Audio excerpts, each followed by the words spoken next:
Okay, ladies and gentlemen, welcome back to another edition of A Hitchhiker's Guide to Truth. I'm your host, James Cordiner, and I have a very special guest this evening. First, I want to touch base on, well, we're not streaming on the network tonight, the One Great Work Network at onegreatworknetwork.com.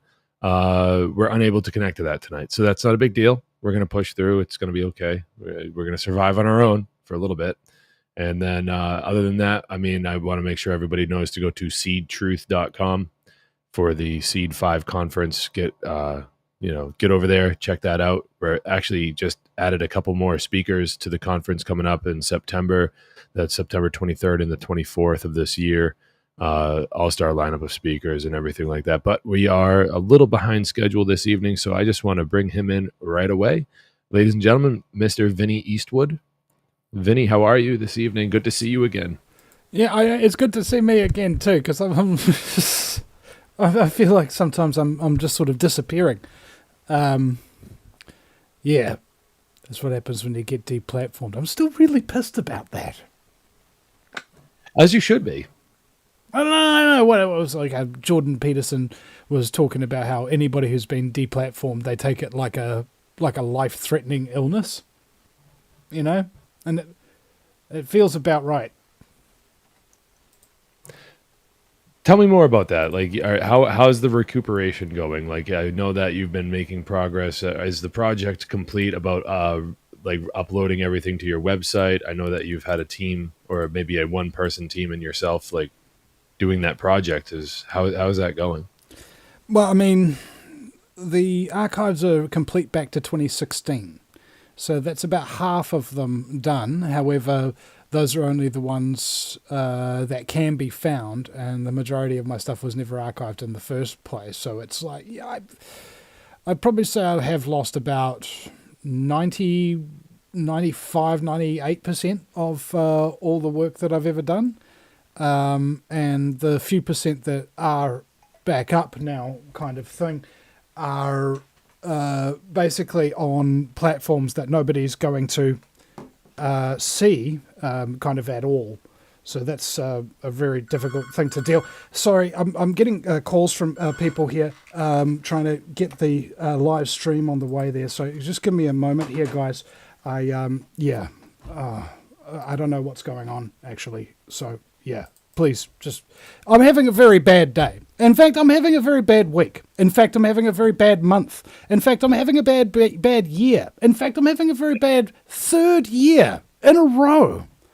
And for the last year in New Zealand, it has rained every day. Like, it's been a year-long monsoon. And it is driving me absolutely batty. And I have no idea what to do about it. And it's just like, what can you do about the weather other than geoengineer it, which I can't afford to do?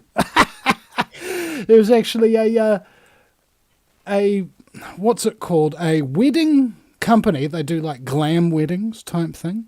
And one new service that they are offering for their weddings is to guarantee no rain on your wedding day using cloud seeding and so on and so forth. That's a trip. Yeah, it's right out in the open, but geoengineering doesn't exist, Vinny. Come on. You know that. Yeah. I mean, that's what they like us to say. It's just like, a lot of people talk about the weather, but nobody can really do anything about it. So, really?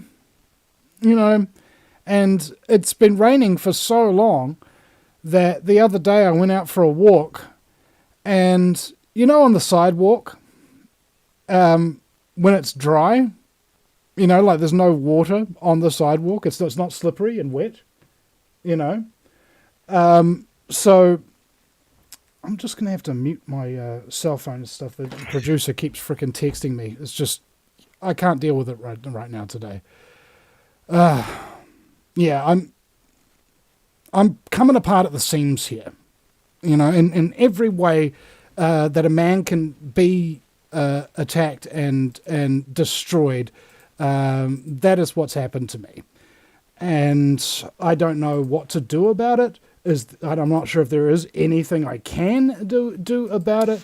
It's just more the fact that, hey, Vinny, you've got no help. You've got no money. Your relationship is difficult. Your baby is taking all your time. You're going to jail. And everything you've ever worked for in the entire truth movement for the last 15 years before anybody got off their ass and started telling the truth is gone. And nobody wants to know you, and nobody cares what you've done for the people of New Zealand. And they just want you to do better and work harder while you've got a really bad liver problem and are very depressed and find it hard to get out of bed in the morning and have like virtually no energy to speak of, and having negative thought cycles just over and over again, ruminating in your mind. This is what happens. I think, if you're stupid enough to think that you can make a difference with the truth. I mean, you will make a difference, yeah, because your life will change for the worse in every conceivable way possible. In every way. I can't look in any direction in my life or in my mind or in my body and not see stuff that's going really wrong in every direction. So, this episode is called The Art of Persistence Part 2. And you know how the sequel's always a lot harder to take than the original, Yeah. Yeah, for sure. But do you ever stop to think that maybe, that feeling of, not really making a difference, and the only difference is, in your own life and everything like that, it's only because of how hard you've pushed for years on end, and the pushback that you're getting is the control structure's natural reaction to somebody who's actually speaking enough truth that would actually be able to resonate with people and actually start something.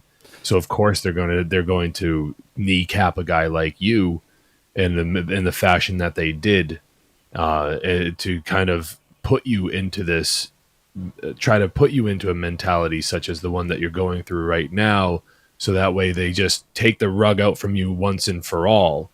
And and I understand the walls closing in feeling. Perhaps I can really relate to you on that. If that's what you're describing, if that's a way that I could, speak it back to you. But I would definitely encourage you to not give them what they want, because they want people like you that know what's going on, who have been working tirelessly for over a decade of their life to be shut up. They want them to stop talking. I mean, they don't have to shut you up. I've been doing broadcasts since day one of getting arrested and banned from the internet and deplatformed and all of that kind of stuff. The difference is that nobody hears anything that I say anymore.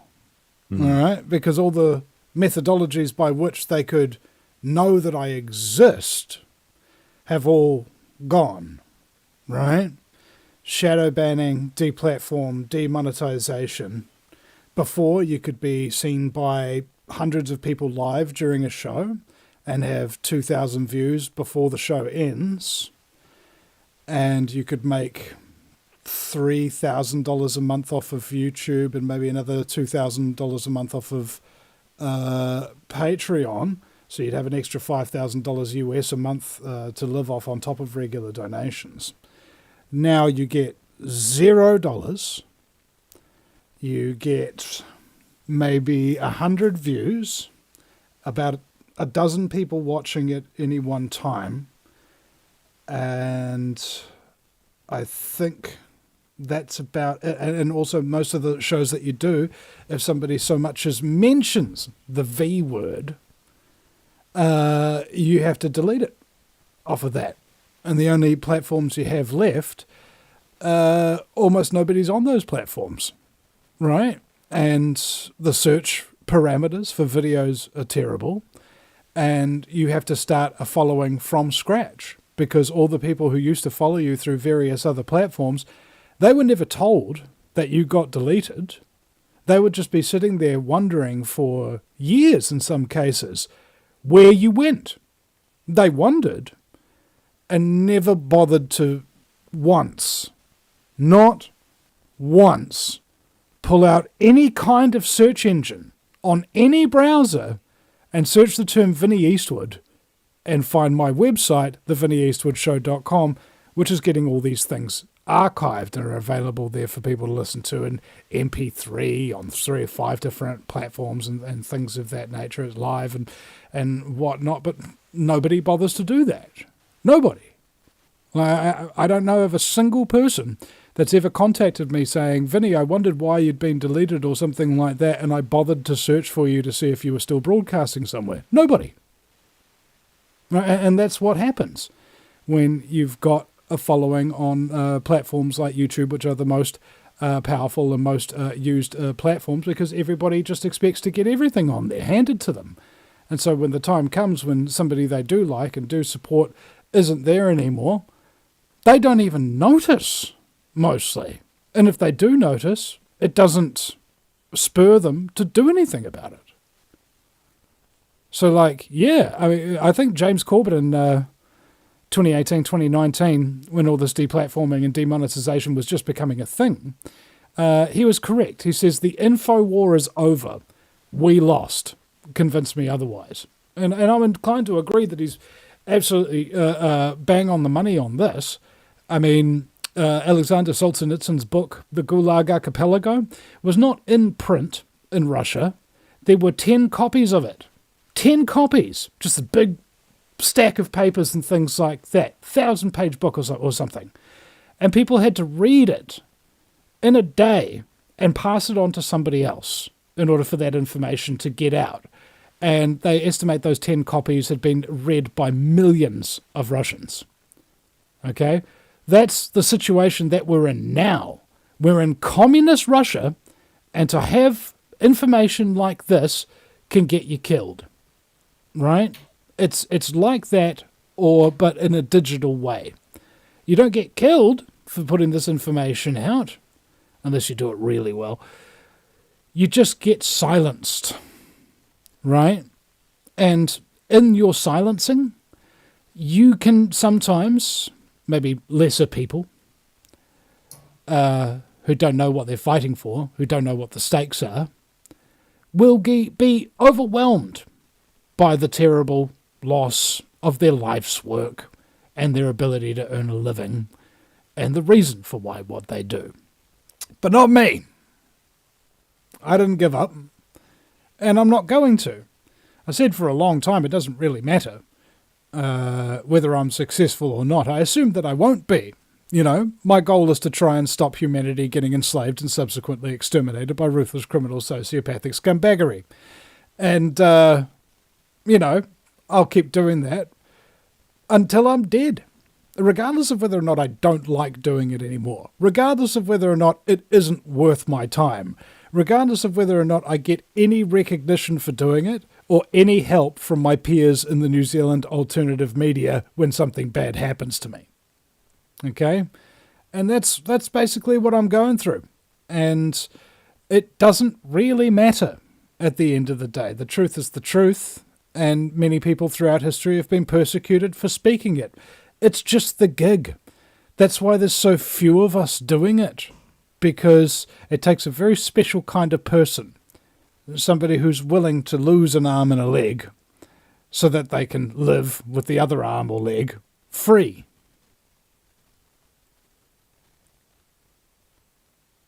Oh, I was muted. Yeah. Well, I'm glad that so you are getting some help from some friends and companions down there in New Zealand, though. I hope. Not really. I mean, I've got a couple of donors and a mod or two in the chat. But as far as, local alternative media and stuff like that, we've had Liz Gunn, who's part of Free New Zealand. She's been making big waves over here in New Zealand, even got herself noted by the Alex Jones show. She won't answer my calls or talk to me or interview me. There was Counterspin Media, who also got on the Alex Jones show as well, hosting their own segment on it, and they talk to me and stuff like that, but they mostly ask me for things like Mark Passio's contact or Santos Bonacci's contact. It's very one way, and those are the two biggest ones. The other people we had Cordiner Ruiz from Truth Bomb. She was very helpful outside the court one day that we were down there, and now she's quitting the Truth Movement because she doesn't like the infighting and abuse. And then there was Sue and Kiwi, who came down and helped cover our court case a little bit, and they were mostly working up at what's it called, Marsden Point Refinery, and that's been shut down, and they're off there. And I haven't really seen a terribly large amount from them. And we've had Brad Flutie up there with the people at Marsden Point. This is our last refinery in New Zealand that they just packed up and destroyed. And now we've got no refineries in New Zealand to refine any oil or gas. And he's been arrested for not wearing a mask, and he might be going to jail for that. And Billy TK, my mate, he's probably been the most support out of anything, and I wasn't allowed to call him for over a year after we got arrested. We were banned from contacting each other. So it's just a long list of names of everybody who's either done a tiny little bit or done nothing at all. And it just seems like I can't blame them, because they've got so much on their plates respectively, as we all do. And what I should be doing, instead of grouching on them and stuff like that, is just giving them praise. Thank you for helping other people and doing your work, and Vinny's chop liver. That's the thing, bro. It's very sad. I feel very depressed today. This is not a great show. I'm sorry. It's just, yeah. It is, because it's real, and people need to hear the real. They need to hear the real, raw aspects of other people's lives. And it is that kind of show this evening. And I mean, on a brighter side, you and I haven't had much chances to really speak to one another. You've been busy. You've had a child come into your world, into your life, you and your partner. And, I've got my own children. And so, we're just two guys, living our lives and doing dad stuff and dealing with other shit too. But I did want to give you a very sincere show of gratitude and just say, you know what, man, thank you so much for participating in Shattering the Illusion last year. It was great. And, you knocked it out of the park with your show of your studio and how to set up a live stream, and your participation in the conference that I organized with Joe. I really wanted to make sure I said thank you to you for that. Because sometimes text messages aren't enough. So, now we're face to face, and I wanted to make sure I got that in there. And and we talked shortly before that conference, and I remember some of the details of that. But then, now we're here, and it's almost a year later, and you're dealing with an appeals process now, right? Yeah. So, um, let's catch up to speed. What has happened? Like what has gone on since? So I remember the last time we spoke on air together, you were still, I think, not even allowed to talk to Billy, and so that's been resolved. So let's go from there.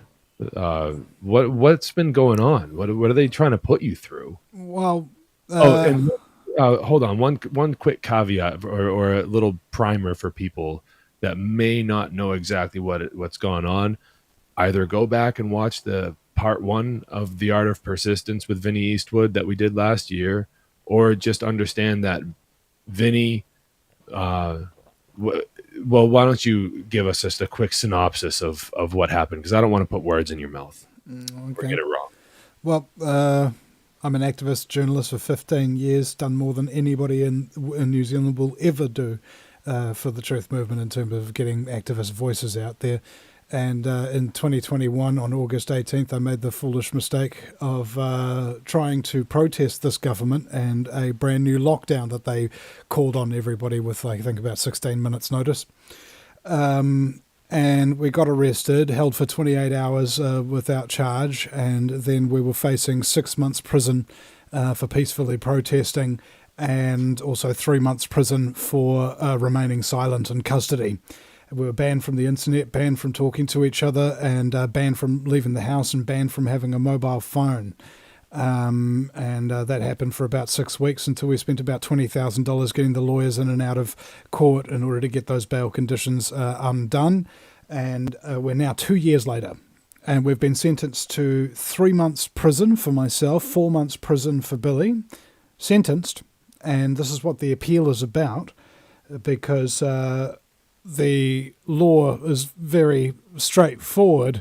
If you break the law, the judge, whoever is there, can do whatever they want as long as it's within the law. And the maximum punishment for breaching lockdown was 6 months prison. So we got like 90% of the maximum-ish, And so we're going to appeal on the 31st. That's in a little under 2 weeks. And if it's not successful, I'm going to be going to jail for 3 months. Well, I got a 6-month-old boy here, and with my ex-partner Sarah, she's got my daughter Alina up north in Whangarei, and I won't be able to keep up the child support payments or keep doing calls and things like that with my daughter if I'm put in prison. So it's going to make life a much extra harder for them, as well as for my partner Rebecca and my son Alfie. Who'll be 6 months of age if I go to prison on the 31st. He'll just turn 36 months the next day on the 1st of August.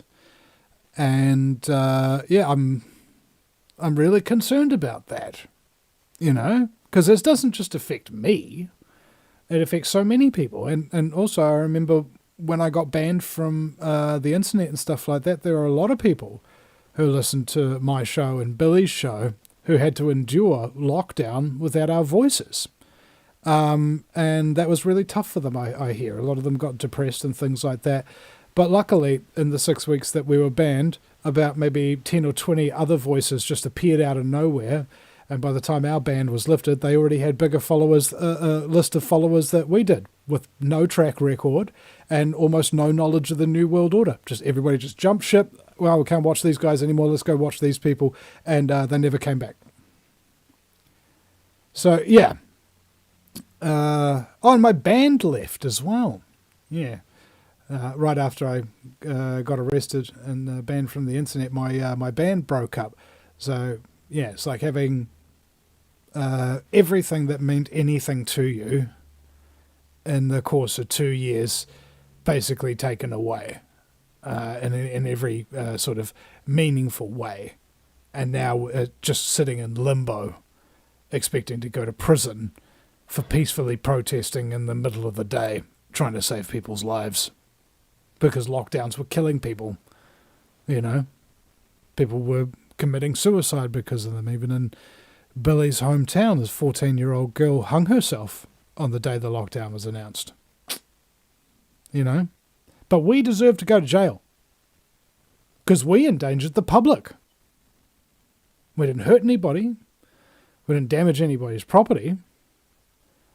But because we didn't do what we were told by the media and the government, we're criminals. Like actual criminals who deserve to go to jail with other dangerous people who are so dangerous that you can't allow them to be out in society because society would suffer. That's how dangerous we are, apparently. And I've seen the tapes. You have it. You have that mini doc about the day, the day you got arrested for this protest. There's a lot of footage, and it almost looks to me like the only people that are even on that street that day were the ones that were there to protest this lockdown. Is that true? Pretty much. I mean, what about 80, 90 people? Less than 100 anyway. Because this is a level 4 lockdown. Very serious, law. Yeah. Sorry. Oh, it's level 4. Not level 3. You can't even get drive-through in level 4, bro. Mm-hmm. Certainly not level 2. Yeah. Certainly not level 3. Level 4. Oh, yeah. Yeah. Now, I have a question. If you were to gather up a group of people that wanted to do this voluntarily today and do the same exact thing today, is there any risk of you being arrested? If I did it? There's no current bail conditions forbidding me from doing it, so technically I could. However, it would look bad in the eyes of, whatever judge we get on the appeal or whatever. So effectively, I was silenced, by this whole thing because right after we were arrested for protesting, a bunch of people thought, hey, we'll protest too on Parliament ground with tents. That'll solve the whole problem. What are you going to do about the hundreds of police officers with riot shields and gear and things like that? We're going to hold hands and sing peace and love and hope they go away. That's your plan? Okay, guys, I'm pretty sure you haven't, studied recent history. There's these guys, Vinny Eastwood, Billy TK. You saw what happened to them? Yeah, they got arrested for protesting lockdown. Okay, just back up 1 second. Got arrested for protesting lockdown. What do you think the government's going to do to you if you're protesting their mandates? Do you think they're going to listen to you? Nope, actually they're going to sign a secret compact pledging to each other, all the House of Parliament, that they're not going to speak to any of the protesters. Do you think they're going to give you a fair shake or allow you to continue doing your protest? No, they're not. They're going to use EMF and sound weapons on you. They're going to make you sick for 6 weeks. And they're going to arrest you. And they're going to break your sternums and your hips and knock you out cold on the ground and spray old ladies in the face with pepper spray. Okay? There is no peaceful resistance that is allowed anymore in New Zealand. The government has proved that. There's a lot of people who've done little protests that have had basically no media attention and have had no effect whatsoever. And that's the way the government wants protests to be. But if you're in the spotlight, you're making a big mess, and you're making some noise, they won't let it happen. Okay? They will allow you to do it for as long as it takes them to get rid of you. There is no peaceful ways of resisting the New Zealand government because they are uncivil in all of the ways with which they conduct the contest of freedom. Okay? They've declared war on the New Zealand public. Each and every one of us is now, as far as the government is concerned, a potential enemy combatant. If you have ever listened to my show, or yours, James, or anybody else, you're on a list. Okay? The list of people who aren't allowed jobs anymore. The list of people who aren't allowed to stay where they want anymore. The list of people whose mortgages are going to be rolled back. You see what I'm saying? They've got us. They really do in this country. And that's the reason why I'm using, luckily I haven't burned any bridges with my American brethren, so I'm still able to call and ask them for help. But again, what difference does it make? I think Stefan Verstappen was right, where he says the New World Order is successful, and they're going to be. Okay? We are going to have a world government, and it will be by conquest, not consent. And the only thing is in limbo right now is how much time do we still have before they do it? And number two, have we set up our own independent organizations that are under the radar, whereby we don't starve to death, freeze to death, or die of thirst or sickness in the meantime while there is a new world order? Under the radar, bro. Under the radar. Going out publicly, protesting, I was an idiot. Okay? An idiot. Trying to get media attention and stuff like that, I did. What did it achieve? Nothing. Absolutely nothing. Getting arrested achieves nothing. Okay? What really achieves something is not needing the government for anything anymore and being completely independent outside of their purview.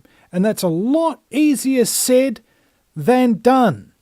They're closing off all the little highways of information and all of the possible ways by which you might be able to make a living. They're going to get rid of cash, essentially, so if they just don't like what you say at anything, they'll just turn your bank accounts off and you're going to starve to death. You got nothing. Yep. All right? So this is the situation that we're in, and stupidly, I'm still painting a target on my back by daring to speak out to it, to audiences of maybe a dozen people who probably won't do anything about it, and maybe a few hundred on from there who won't finish watching the video and then won't do anything about it. All right? This is my effective form of resistance, right?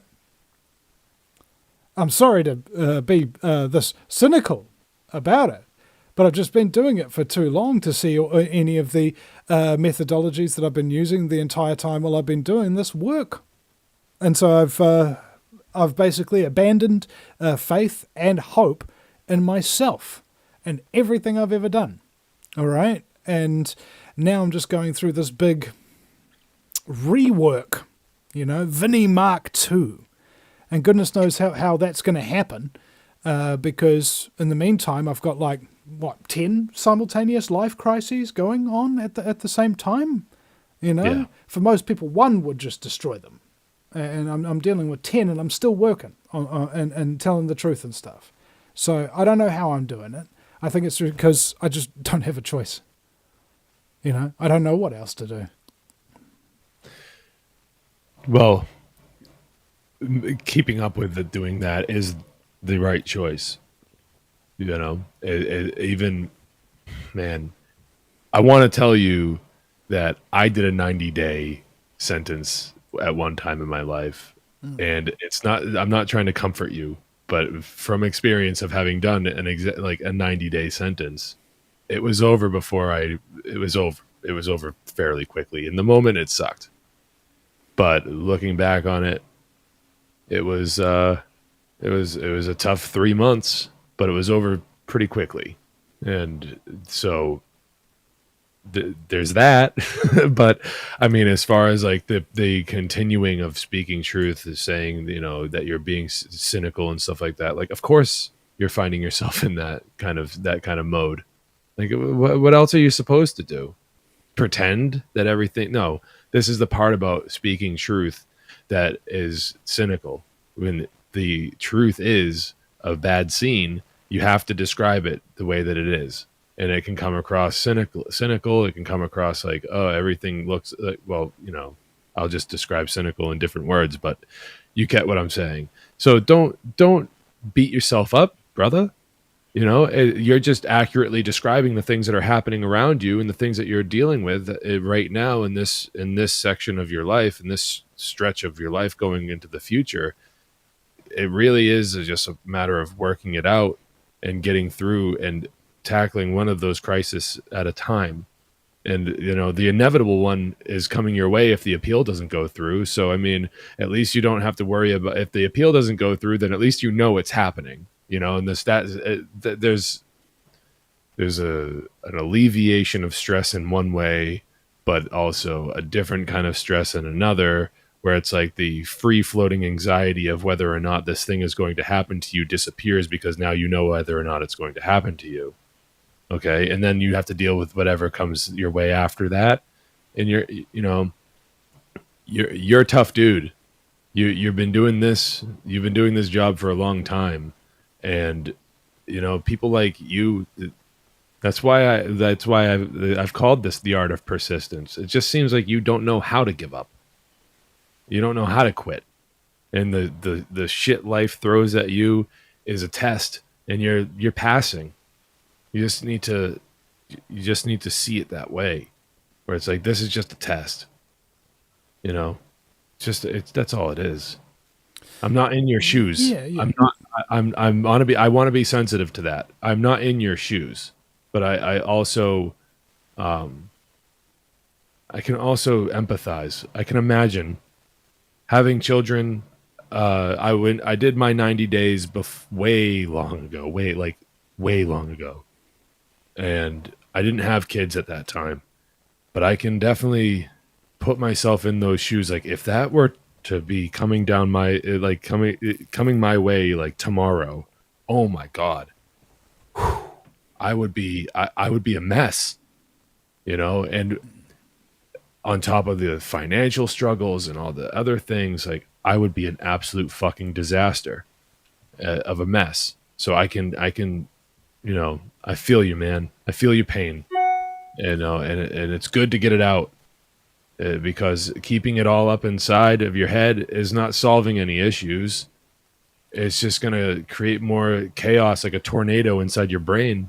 And, I don't know. What's problematic is that's what's talking about the problems themselves also does. Like, people in relationships who just talk about their problems, with a guidance counselor or something like that, all they're doing is talking about their problems. They're never actually solving anything. They're never actually getting anywhere. So the whole idea is to break things down into small little chunks and things like that, and just dealing with them that way.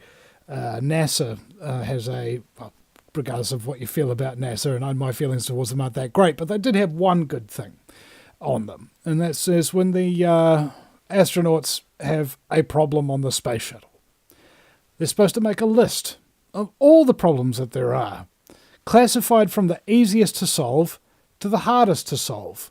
And you run down the list sequentially, solving all the easiest ones first, so that by the time you've got down to the hard ones, you don't have anything else to distract you. Right? I thought this was a pretty great methodology.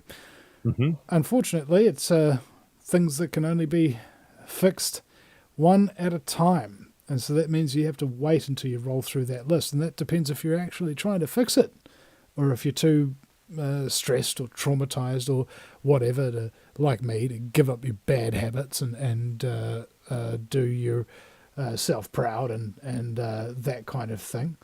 And more to the point, that whole thing where somebody complains about the stuff that's happening to them, and usually the first response they get is, hey man, everybody's got problems, and I think that's because not only is society so screwed right now that everybody's got problems, but people are so narcissistic and so lacking in empathy that anybody who doesn't have any problems, they literally couldn't care if they wanted to. Like, actually care, Like, it's very, very difficult to be up in emotion and things like that with things that are happening to other people, unless it's on a movie and you've got some music to hype it up and some great actor to sell it to you or whatnot. Pain and suffering is not something that really people want to deal with in reality. And namely, that's because they've got their own pain and suffering that they're not dealing with. The reason why everybody has addictions, according to Barry Cooper, the most decorated narcotics enforcement officer of all time in the United States. He said this to me. He said, all those people that are addicts, as you call them, are just people with unresolved trauma. Okay? And I spoke to a man named Brendan Pascoe the other day. He ran a restaurant in here called Lone Stars. Great restaurant, and it was part of a franchise here in New Zealand. And then the franchise, because he wouldn't take the thingies or get his staff to take them, they revoked his franchiseship. So he lost his business, and then he lost his home, and now he's on the sickness benefit. All right? You know, he working his entire life and had everything taken from him. And he goes out and he talks to his old mates, you know, he hadn't seen them in years. And when he said that he was on the benefit, he went, oh, well, I don't want to offend you, but I can't stand those people who take stuff off the government and don't work, you know, if they can. And he's like, well, you know, I fully agree with you. And then later on the night, he says, but how would you feel about how we feel about people like you? People who we laid down everything we had and lost all of it for you and your freedom and the freedom of your children to come. And not only did you not help, not only did you not even notice that we were sacrificing everything we had for you, you actually hate us and think you're better than us and smarter than us because you did something we know for a fact would have been bad for us. We knew for a fact would have been bad for you, that we warned you about, and you didn't listen. Imagine what we think about you.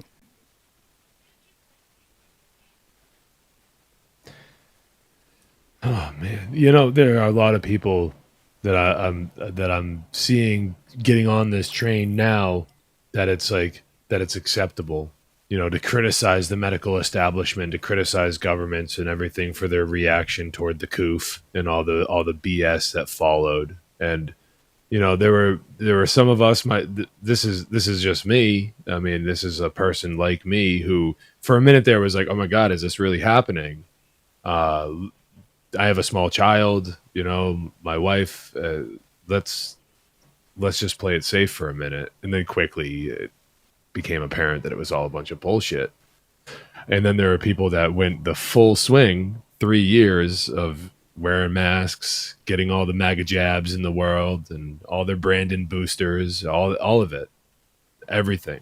And now they're like, why are my people, like, why is everyone dying? Like, you know, and it's like, I have no patience for these fucking people anymore. You know, and now they want to criticize. Now they want to do the same thing that, you know, people like you. I was a few minutes late to the party, but not as late to the party as the rest of these people. I got to stand up for myself with this. I started speaking out about it as well. About I would say about June of 2020.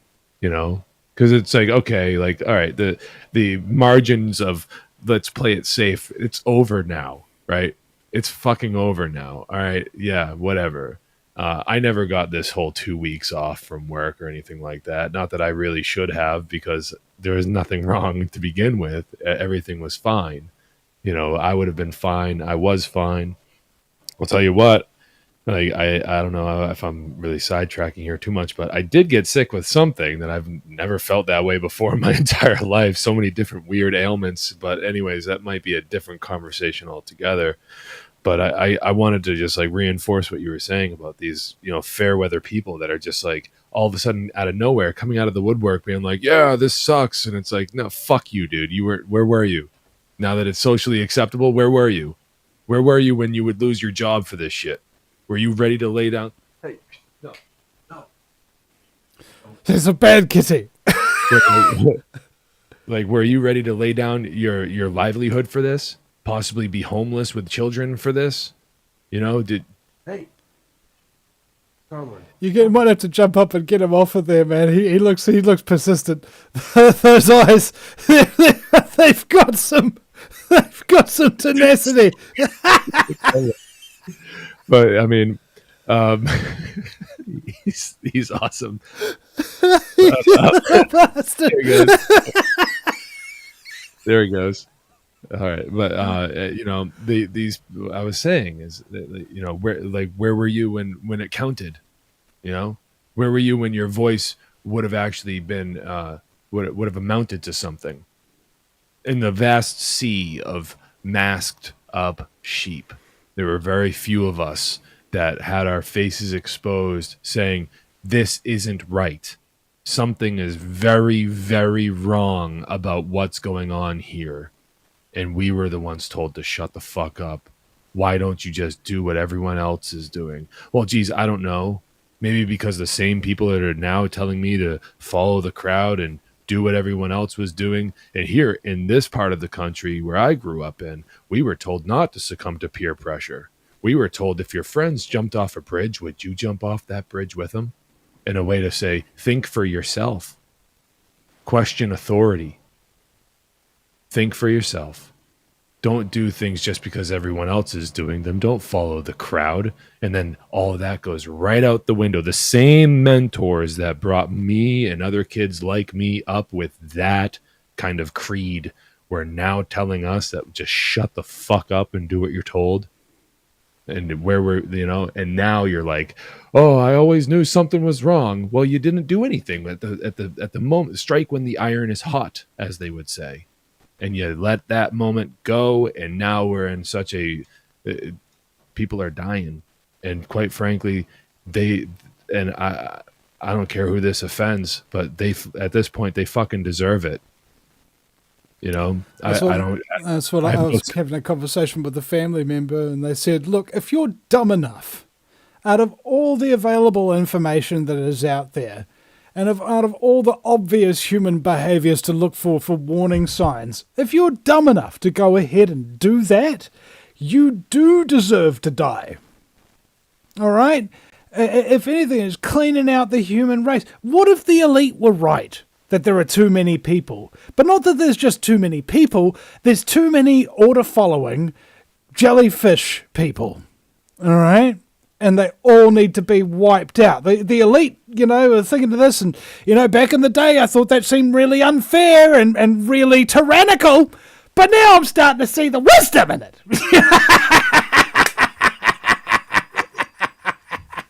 Dude, just this past, I think this past week, this bullshit vice president of ours, Kamala Harris, said something about reducing the population so that the future kids have clean air to breathe. It's like right out in the open. It made me think of this episode of this show called Electric Sheep. It's based off of Philip K. Dick novels or novellas, whichever, short stories. So do androids dream of electric sheep being, what's that movie? Blade Runner. Yeah, sorry. Blade Runner, exactly. But so Electric Sheep is this show that's based off of Philip K. Dick novels. But there's one episode in particular called Kill All Others, KAO. And the scene is this regular working guy. It takes place in America, I think California. And in this dystopian future, Central America, Canada, and America, they're all one government now. The cat's going to scratch the thing again. He's a nuisance. This is what they do. Starbucks, please stop doing that. But I back to the story is, so this politician who's running for president, but she's the only candidate. Right, of course, and of these three countries that have come together to form one, and so we get hints of globalism in that idea. But she's doing this interview, and she's talking about all of these policies that she wants to enact, and oh yeah, we're gonna make the schools better, and we're gonna fix all the bridges, and the infrastructure needs help, and we're gonna make sure people get the internet and all of these things, and kill all others, of course, and then she just breezes right by. She says, "Kill all others," of course, and then just breezes right by it, and no one stops her and is like, "Wait a minute, what did you just say?" And this guy, the main character of the episode, is watching this on television, and he's like, "Whoa, whoa, whoa, what?" And so he goes and goes through this episode about like who are the others, and people start killing each other over this, and it's like, oh, he's an other, get him. And he's like, I don't even know what I did. He finds this person getting chased across the street, and he's like stops his car and gets out, and he's like, hey, what are you guys doing? What did that woman do? Why are you beating her? What are you doing? And they're like, she's an other. And then he's like, wait, this isn't right. He goes, this isn't right. Don't do this. And a police officer comes up, and he's like, officer, they're just assaulting this woman. And I even think the officer goes, oh, she's an other. And then they all go and they look at him and they go, are you an other too?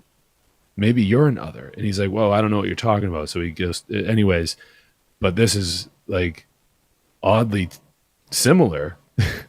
Reduced population, like what? Like, all right, who gets to decide who stays and who goes? You don't have the right to do that. I mean, I don't have to tell you, but they don't have the right to do that kind of thing.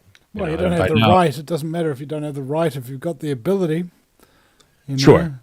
I mean, psychopaths don't have the right to murder people and lie all the time and things like that, and have no guilt about it whatsoever and no remorse. They don't have that right, but they can just do it. Yeah. Yeah, I don't like this guy right here. He's just going to go and scratch the couch. He does not have the right to scratch the couch, but he's still going to that couch doesn't belong to him, but he's still going to do it. See, that cat is breaking natural law, and he's going to get some karma on him 9 times,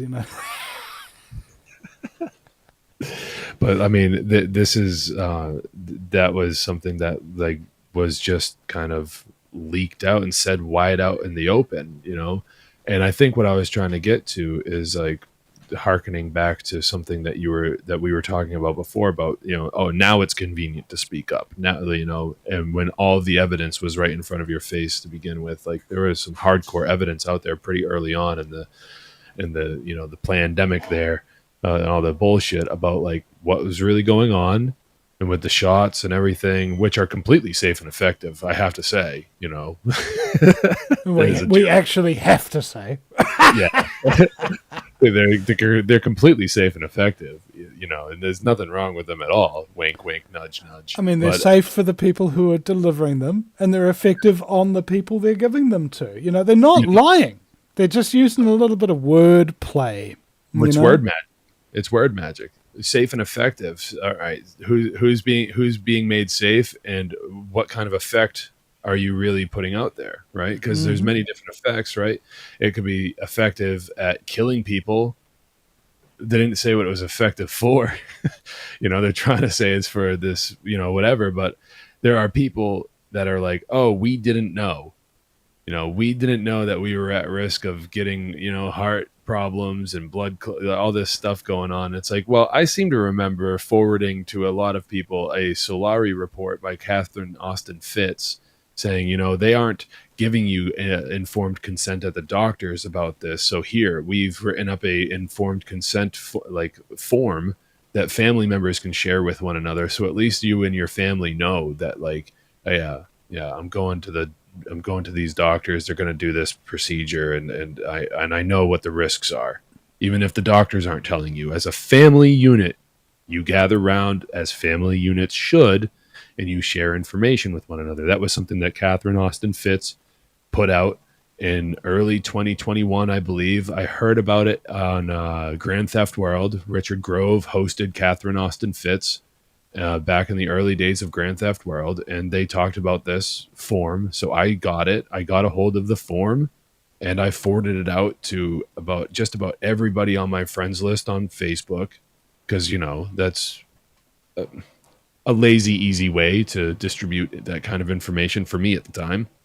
Certainly had nothing like this going on. I didn't have a website at the time, nothing like that, no wide reach, but I wanted to look out for my friends and family. There were people that said, I'm not going to read that.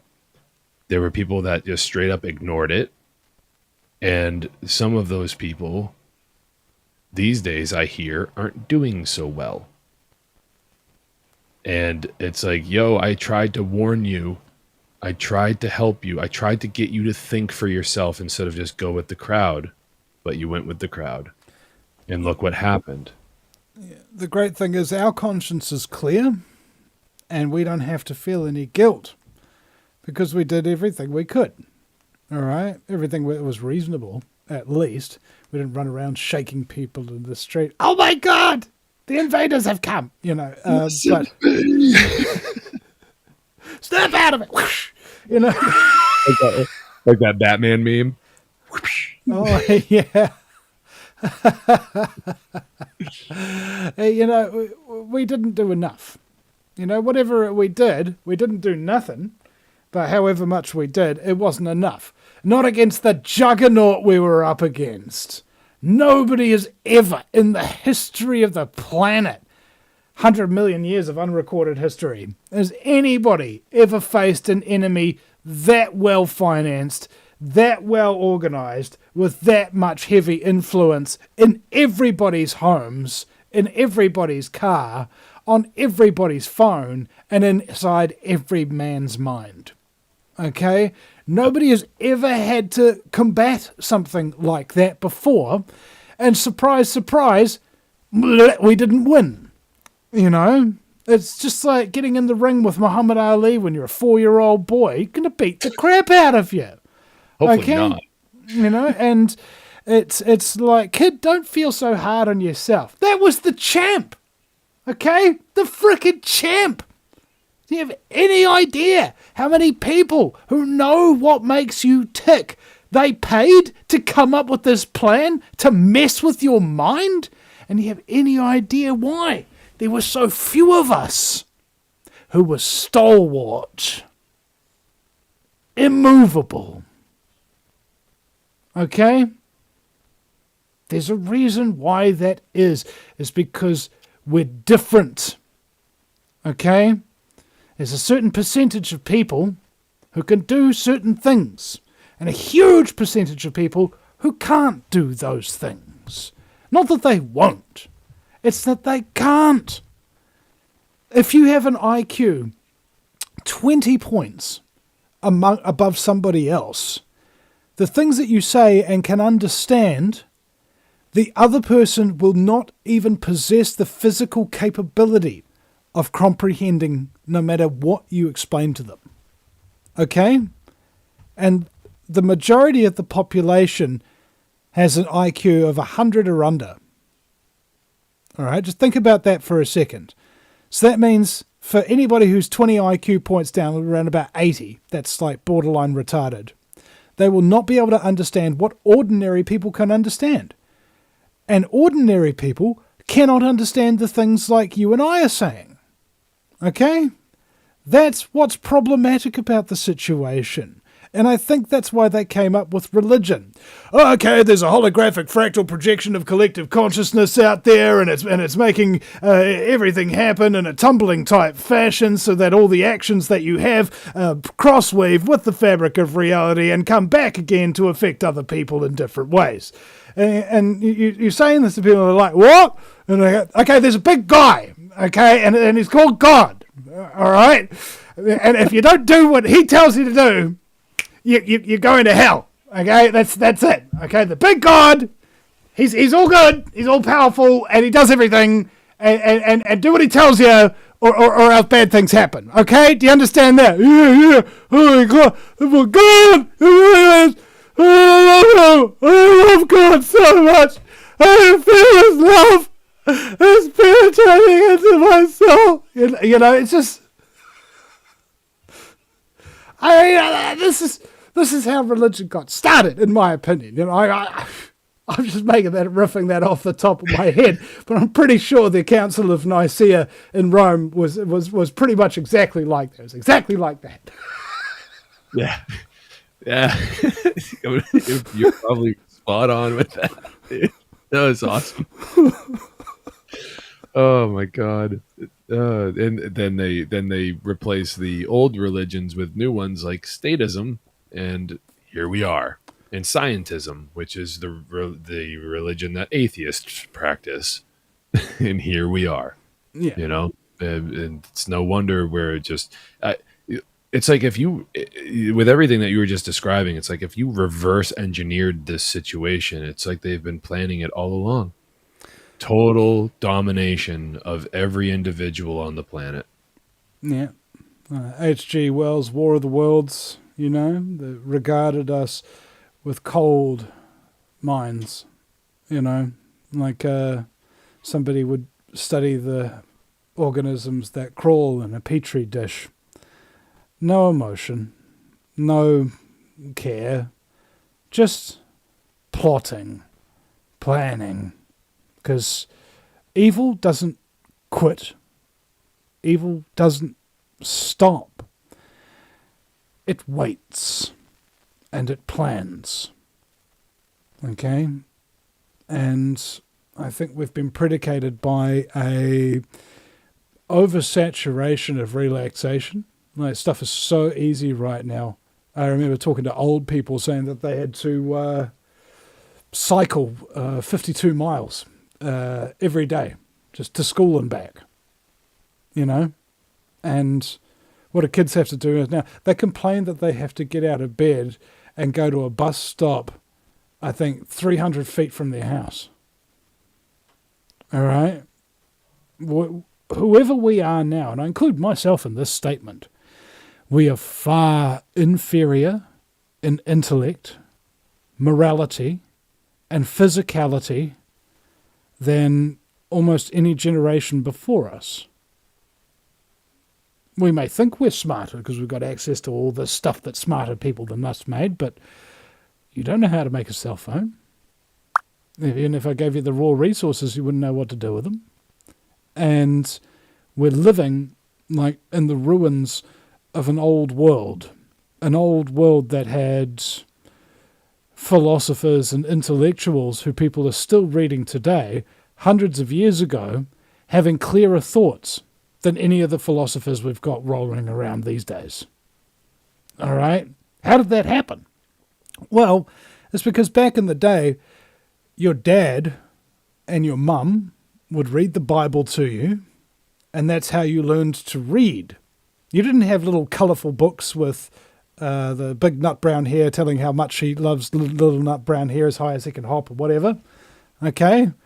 They're just like, and Jesus went down this road towards Nazareth, and lo, the trail was blocked by a giant brontosaurus with a splinter in his paw. So,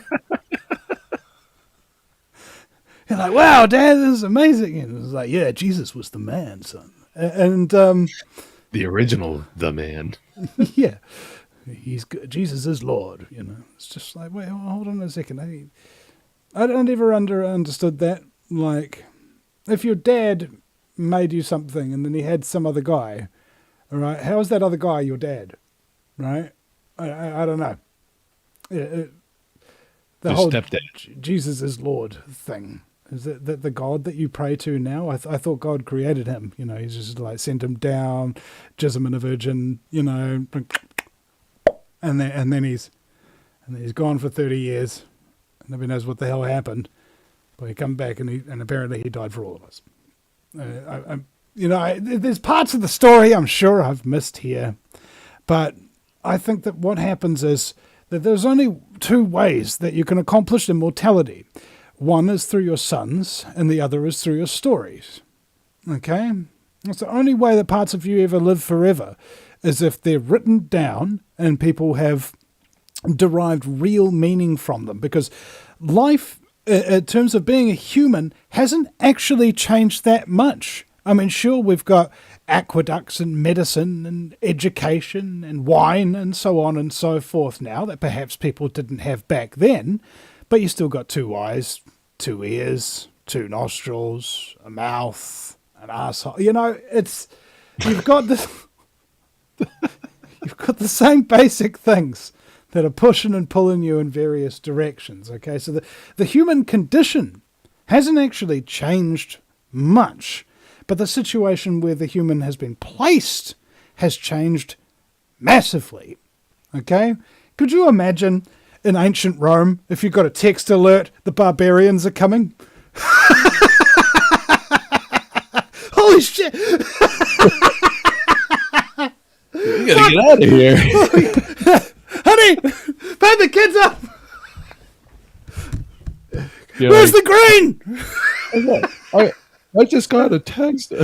They're coming. They're coming. Yeah, but nowadays, it's completely different, even though we're basically the same subset of biological cogs and bells and whistles, right? Yeah. Same people, different day. Okay? And we're just much worse now. We've gotten toxins and things like that into our diet and medicines for that matter. Back in the day, there was no medicine, you know. It was just like food, herbs, plants, things of that nature in certain combinations with each other or by themselves in certain levels of preparation. That was how people stopped themselves from dying. The only real difference that the medical system has really done is that your broken leg doesn't heal all crooked nowadays, because they figured out during the wars where people were breaking their legs and getting themselves blown apart and things of that nature, because all the doctors there had a lot of practice of doing all that pathological care. Or did I say pathological?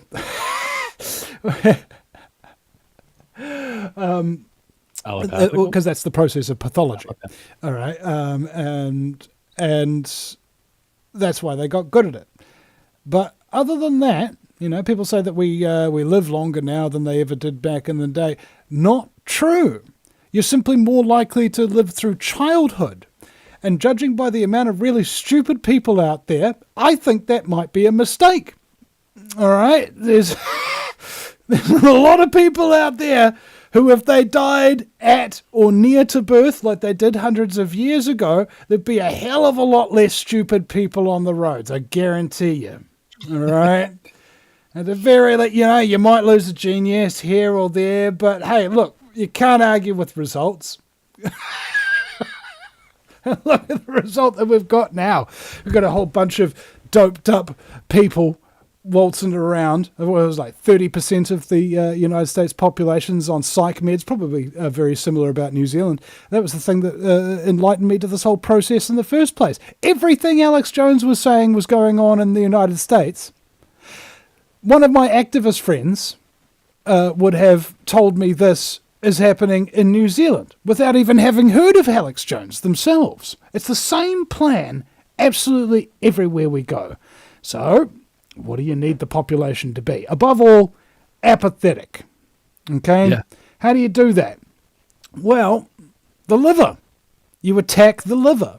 That's all you got to do. You got to make sure that they've got Wi-Fi radiation on them all the time, that they're always eating carbs, they're always having coffee, and they've always got some kind of sugary sweet nearby, or some kind of ciggy, or some kind of alcohol. All right? And that way, you can ensure that the liver will be constantly taking damage from 6 different factors that almost everybody does in their daily life. Why is that important? Because a damaged liver produces apathy. What can you do to a population that literally, physically cannot care? All right?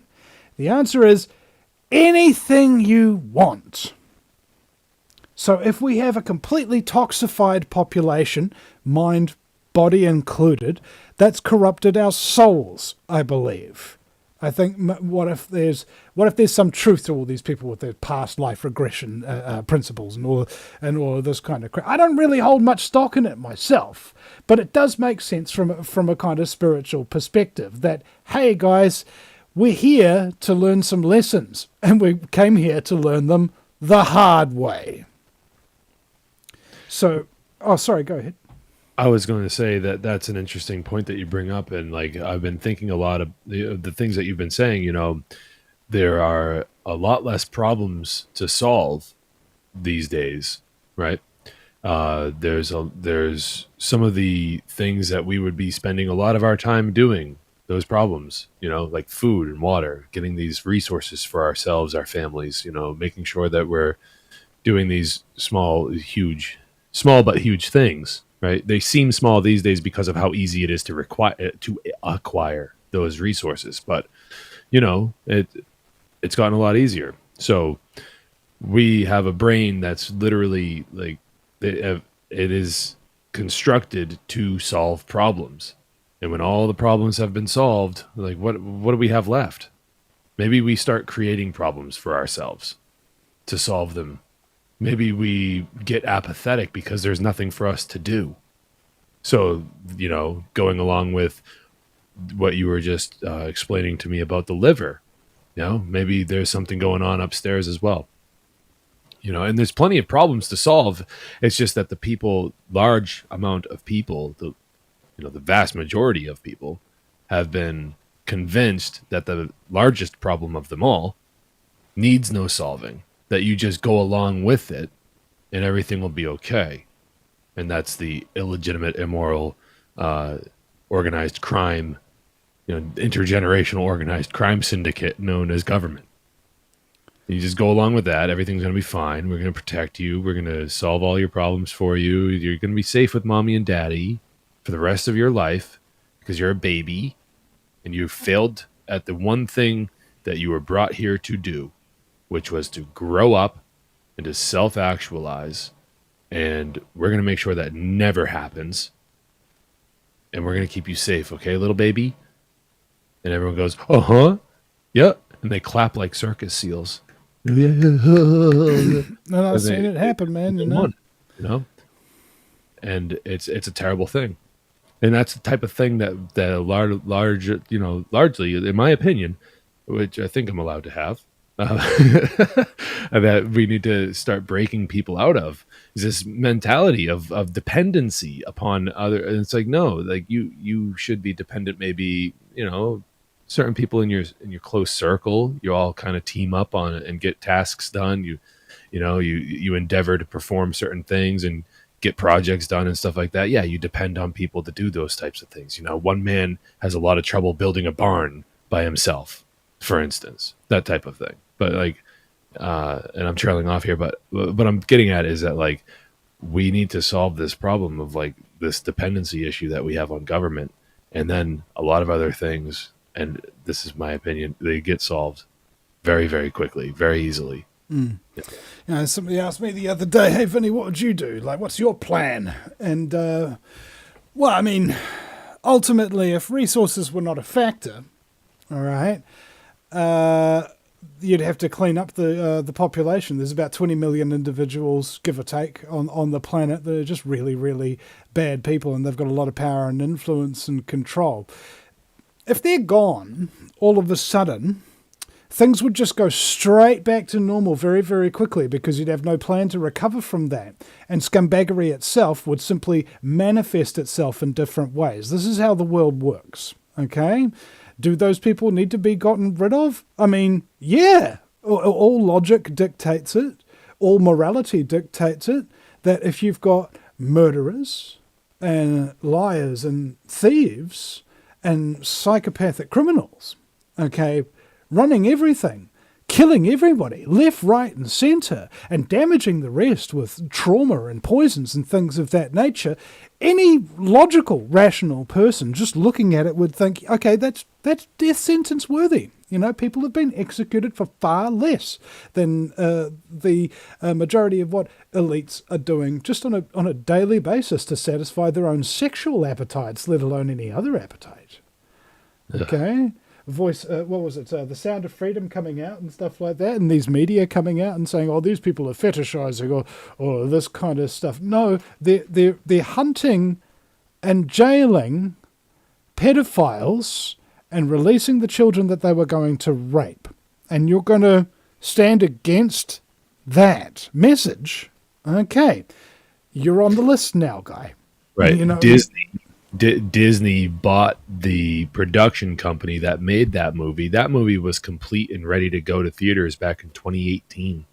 And Disney stopped its release for 5 years. What What was is that? happening about 5 years ago? Was that where the Hunter Biden freaking laptop or something like that came out, or was that more recently? But in I either would case, say I think that I mean there's so much going on 5 years ago, my dude. Like and it anyway, was back to my original point.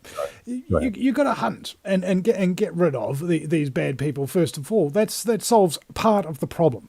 The other part of the problem is everybody who they left behind, who's basically a child in their head and in their heart. Okay.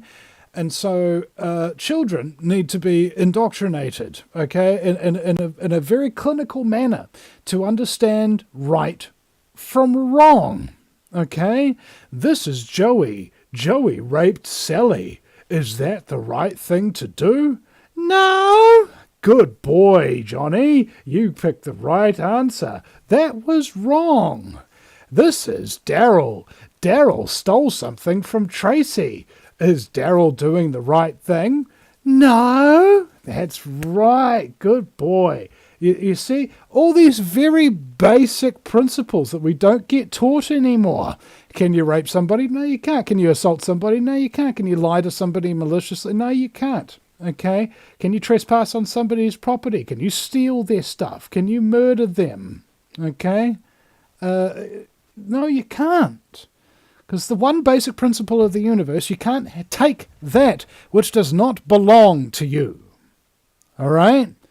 Children being forcibly indoctrinated with these very simple principles would be very, very smart idea, I think. And on top of that indoctrination, they need to be now indoctrinated with, oh, my baby's crying a little bit. I may have to go and help in just a second. I mean, considering the topic matter, that's apropos, isn't it? What? So, and the next thing you need to forcibly indoctrinate all the remaining children of the world is the trivium. Okay? All right, kid, you got to go out there. What am I going to do? Well, you're going to start asking questions. Oh, what kind of questions? Well, you're going to ask who, you're going to ask what, when, where, and how. Okay? And why? And Don't why. forget why. That's right, because it's the most important question. But it's the question you ask last. Why do you ask the question why last? Well, first of all, that's a bad question because you're supposed to ask that last. All right? But the main principle is that if you ask why, this is what children do. Why? Why? Because they find that why is all that gives them the most interesting answers. Okay? But it doesn't give you any real understanding if somebody explains you why. Okay? Why did Israel have a hand in the 9/11 attacks? Well, that's not the first question you ask. The question was, who was involved in the 9/11 attacks? What did they actually do? When exactly did this happen? So on and so forth, before you start asking why. It's called grammar before logic. Get your facts straight in a row before you start wondering about what all these things mean. Because if you're wondering what things mean, when you don't even have the slightest clue what they are yet, you are a child. And you are running round in circles with no knowledge in your head, only your thoughts and opinions, which everybody's got. Okay? Very few people have the facts. Very few people have the principles. So once you know what is right and wrong and how to determine whether or not something is actually real, the facts behind it, then, little Johnny, your job in life is to learn those things so well. What is it you wanted to do? You wanted to be an astronaut, did you? You wanted to be president of the United States? Well, if I came up to you and you were an astronaut or a president of the United States, and I start asking you questions about your gig, I start asking those questions. Who, what, when, where, how, and why. And you can start rattling off answers to me. Just like that. You're done with phase 2 of the trivium, and now you're on to phase 3, which is to teach what you know to others. Find out what's right from wrong. Find out how to tell fact from fiction. Learn enough about something that you love so that you can teach it to others. Okay? If those basic principles were indoctrinated into every child living on planet today, within 2 to 3 generations, we would have a radical shift in where humanity's currently heading. It's currently heading right down to hell. And we might be able to ascend somewhat. We'll never achieve heaven, but we'll be getting closer to it every day. Because we had the presence of mind to realize that there was a threat, not only to our entire human race and our children, stuff like that, but also the planet. And this threat was not some alien invader. This threat was our own lack of morality and our own willingness to tolerate evil. We need to eliminate that threat, which is eliminating our own selfish needs and wanton desires. And then we need to figure out what is real, what means something to us. And once we've figured that out, to pass on that knowledge so that it doesn't evaporate and leave the next generation stranded without the knowledge of how they got there. That was my solution, but it's only the basic bricks work, and it's going to take generations to do, and goodness knows how you would accomplish it in the first place. But I guarantee you, I'm not the only person who's had this idea. All right? I remember the story of who invented the telescope. It was invented by 9 guys who never met, didn't speak the same language, and lived on opposite sides of the world. One night, each of them sat bolt upright in their bed and made a telescope prototype. Interesting. Same night. And I believe this is what David Icke told me about the hair, the fractal antenna. So it's coiled around your DNA, and your hair is just an extension of that. And there's signals in the morphic field. Ideas, thoughts, inventions, arts, sounds, and things of that nature. They're not here. You can't hear them. But if you're in the receiving position, at that right time, at that right place, or in that right state of mind, you can download those signals, and other people will download them as well. But it's just a question who gets off their ass and does something about it. Because as a fifth dimensional consciousness being, that's your job, more or less, to manifest that which doesn't exist, that you can see and hear and smell and taste and touch in your mind, and spend your fourth dimensional time willing it into 3-dimensional reality, where other people who are living in this 5-sense world with us can see, smell, and taste and touch your work and trigger their own ideas that exist outside of space and time and pass that stuff down as well. So it's a big responsibility. And I think for a large part, the most important thing that anybody's ever done and may ever do in their entire life is, we're going out tonight. What are we going to do? Okay? Partying. All the time, isn't it? It's the only thing people are really excited about, because they've just had to work really hard on something they don't like, that doesn't inspire them creatively whatsoever for a significant period of time. And now the only thing that they can think of to do with their time is something completely irresponsible to make up with the good person that they've been, so that they can go back and keep doing it and keep being miserable. And they're not a good person, because they're cheating themselves out of a fulfilled life. Yeah. I mean, how do you define a good person these days? The same way you define a good person any day, a person that doesn't willingly initiate harm against another sentient being. I mean, is that a good person, though? Because what if somebody sits around and allows somebody else to be harmed in front of them? Is that a good person, too, because they didn't initiate the harm? That's a very good point. You see? So yeah, I guess you would have to include something like that in the equation as well. How about this?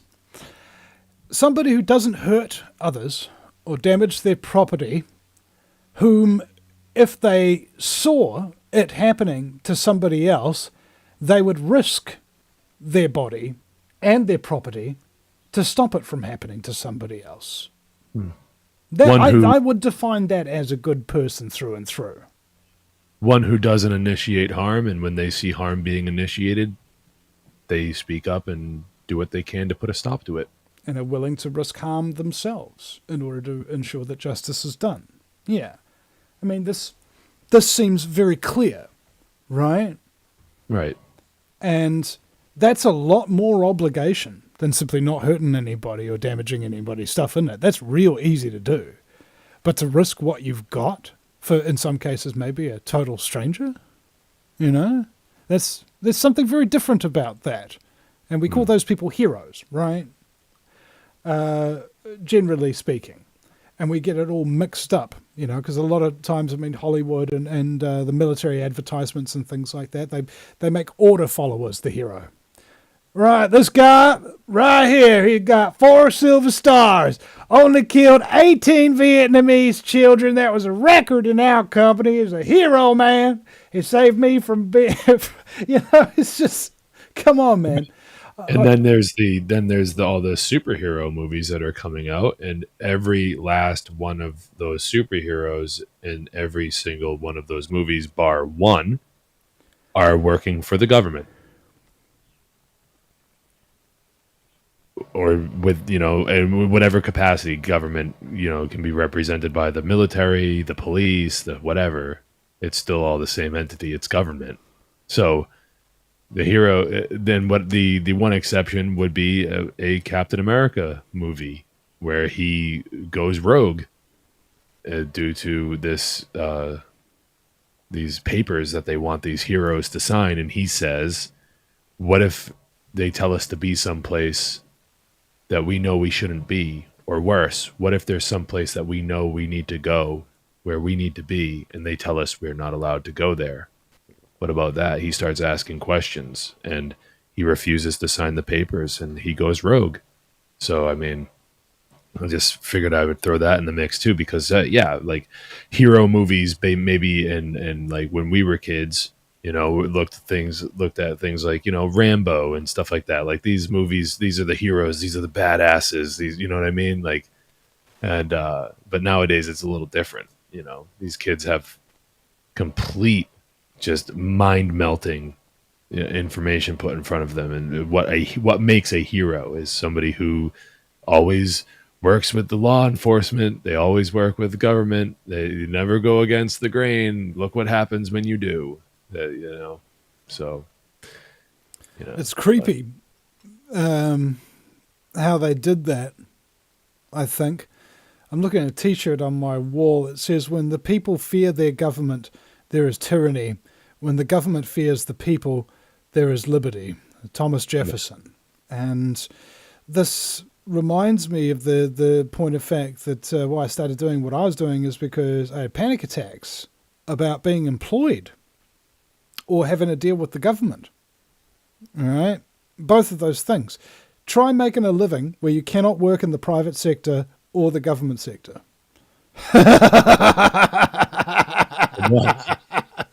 That's a brain teaser. Now you know why I haven't quit. It's because there's literally no other job for me to do that I can do. I can't work for people. I can't follow orders. I can't. I have to do what I know to be right. Otherwise, my body goes into shock and it tells me, no, get out of here. I'm going to kill you if you stay here. Like, that's the thing. My body tells me that I'm going to die if I'm about to be employed. It tells me that I am dying if I'm in police custody. It's terrible being me. It really sucks, because the only thing you can do and feel okay about is risking everything you've got against people who don't give the least care about you, that you have almost no chance of beating. We're in a desperate situation at all times. And that's the reason why humour's so absolutely freaking important for it. Because otherwise, if you didn't laugh, you'd cry. Yeah. It was interesting what you were talking about earlier, because it with the children, it's very important, because and I think you're absolutely spot on with that. You would see a dramatic change within 2 or 3 generations down the road, and you wouldn't even need everyone. You just need a small amount at first, and that momentum, it builds, and hopefully, that's something that we can look forward to. I know that you and I will be making our whatever sort of impact we can. We have children to raise, not just to watch them grow up, but to actually raise these kids, bring their consciousness up, teach them the difference between right and wrong and how it applies. That difference applies equally to everybody, or else this whole thing, nothing works. This is how we get to the chaos that we're experiencing today, is when we forget about that principle of, this golden rule, and all of these great things that we can teach our children, about the difference, about morality, really. It's so important, because yeah, we're doing the content creation and everything like that, hoping to wake people up, right? But we got to understand something too, that there's people out there that never have to be asleep in the first place. And we can try to do what we can and focus on that as well, and try to help children, Just one thought I was having on this. I'm so sorry to interrupt, but I'm going to do it before it gets out of my head.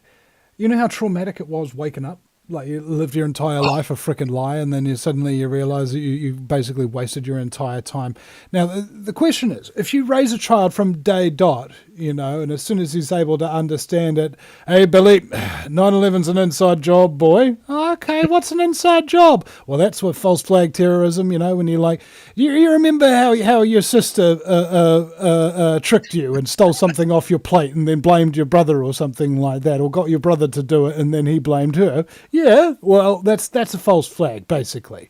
And just explaining that to a child, like a 7-year-old or whatever, is knowing that before you know anything else, before you've bought into the lie, before you think that government is your savior, before you think that politicians can be trusted, before you think, after what you're told to believe, if somebody de-indoctrinated you before you even got indoctrinated, would you be more traumatized or less traumatized knowing that everything's a shit show from the get-go?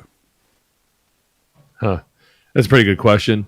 I mean, I think you'd be more ready to deal with the sleeping masses, to know, like, I would err on the side of truth is the best remedy, right?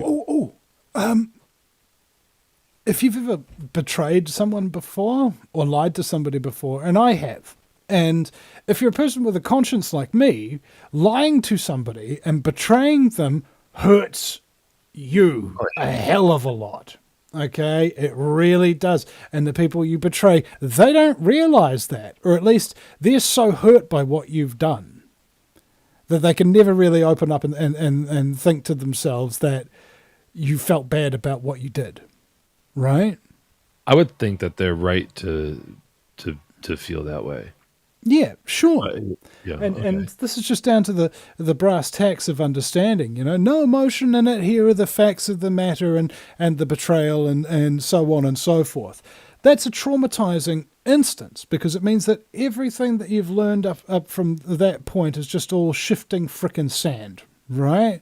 Like, you don't know who this person is. You don't know how to talk to them or anything. You hate them. That's betrayal, right? Now, the entirety of society is currently in a relationship like that with the government, okay, with somebody who is actively cheating on them and lying to them every single day about it, and not just for 6 months or a year or whatever, for your entire life, since you were a child, the people that had been telling you all this stuff had been betraying you the whole time. Maybe that's where the trauma comes in. Because if you were told the truth from the get-go, you would have learned to deal with it from the get-go. You wouldn't have trusted people and then had that subsequent betrayal feeling, which is impossible to shake. Because once you've been betrayed, you can't forget it. Okay? Just like when I got betrayed by Barack Obama. Never trusted an American presidential candidate since. All right? Because betrayal affects you. And it doesn't just affect your relationship with the one you're with, it affects every relationship you're ever going to have in future. Maybe that's why, or at least part of the reason why, us so-called conspiracy theorists get so badly ostracized. Because all the people who don't have any idea what the hell is going on and don't really know who you are or what's been going on in your head with all the research that you've been doing, feel like they've been betrayed by you. Oh man, all I want to do was have a beer with you and stuff like that. Why are you talking about all this crap? I feel like I don't even know you anymore. All right? So it's either you feel betrayed by the system and you get traumatized because of that. And then everybody you've ever known, more or less, most of the time, I've talked to a lot of people who've become conspiracy theorists and have lost their friends or family or both. Most of the time, that's what happens. So you get a double betrayal. Number one, the government and every entity and things like that has betrayed me. So that's a huge difficulty for me to trust any entity now. And then immediately after having that realization, you realize that all the people that you loved and trusted, more, bar a few of them maybe, if you're lucky, were in on the scam as well. Yeah. And now don't like you because you've betrayed the betrayers. It's right? Like you're like, hey, these guys are a big group of deceivers over here. Look at all the liars over there. And then you turn around and you're trying to tell your family, your friends about this stuff. And you're like, look at all this. And they're just like, shut up, dude. And then you go, oh, you're complicit in this. Oh my God. You're a part of this. And it's just another layer just peeled right away, just peeled off. Have we ever come back from that? Like, are we ever friendly with people the way we used to be? Are we now suspicious? Do we now have our guards up? Is there certain things that people say and do that immediately say to us, I don't want to talk to this person anymore? Are we much more defensive now? Right? I've been, to bring it kind of personal for me, it's been kind of a struggle lately where my patience and tolerance for people that are so heavily into this religion of statism, it's my patience for these people is so thin. After everything that's just been thrown in our faces, and there's just a short amount of time in the last few years, the one thing I can understand is how overwhelming it can all be. But don't let that be the excuse for you not to adhere to the truth that's being revealed in front of you. And that's a poor loser excuse to be like, well, what can I do? No, you can get angry. You can stop going along with the plan, but yet you statists out there, you keep going along with it. You keep feeding the machine. It's like you disagree with government no matter what it looks like, but you still go to the ballot box every couple of years to cast your vote in hopes that this thing's going to change. When are you going to wake up and realize that it's operating exactly the way that it's intended to operate? You're not supposed to be happy. Mm-hmm. You're not supposed to be pleased with these people. You're supposed to be under their control. And that's wrong. So get up, wake up, grow up. And these people just don't want to do it. They're not going to understand until the barrel of a gun is pointing in their face, and they're going to go, I wish I'd listen, and bang, they're going to be dead. That's what's going to happen to these people. And guys like me, guys like you, among many, many, many, many others, are standing here today going, this is a possibility. This is something that in history can teach us, that has happened countless times throughout history. Governments have turned against their own people. Even in the last 100 years, in the last decade, in the last 5 years, governments have turned against their own people. When are you people going to wake up and stop going along with it? There are more of us than there are of them. Bottom line. At least for the time being. At least for the time being. But we still have that now. So that's the here and now. There's more of us than there are of them, and they can't arrest or kill all of us because and they wouldn't, because there'd be no one left for them to rule, and they'd have to fight their wars between themselves. It would be Joe Biden and Vladimir Putin in a boxing ring fighting in front of nobody, because there'd be no armies left for them to just throw at each other and dispose of these people, these poor saps that sign up for this fake altruistic bullshit that they think that they're going and doing some noble thing, and it's not.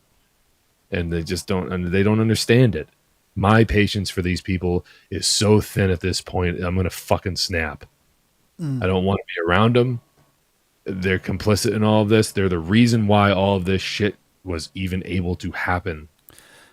I was talking with a friend of mine, and just had a quadruple bypass. First heart problem he's ever had, and he has to have a quadruple bypass. That's when they replace all 4 of the arteries that go into your heart. Like, they were all screwed. 4 o'clock in the morning kind of thing, going off in an ambulance. Took him 2 years to recover from it. Again, in the conversation, this is a good friend of mine who I've known since before I became a truther. You know, it's kind of somebody who helped mentor me into this side of things. And I realized that we actually have the same lifestyle, right? We're at home most of the time, working on the stuff that we've got here. And is that because we can't afford an office? Or because we don't want to work with other people?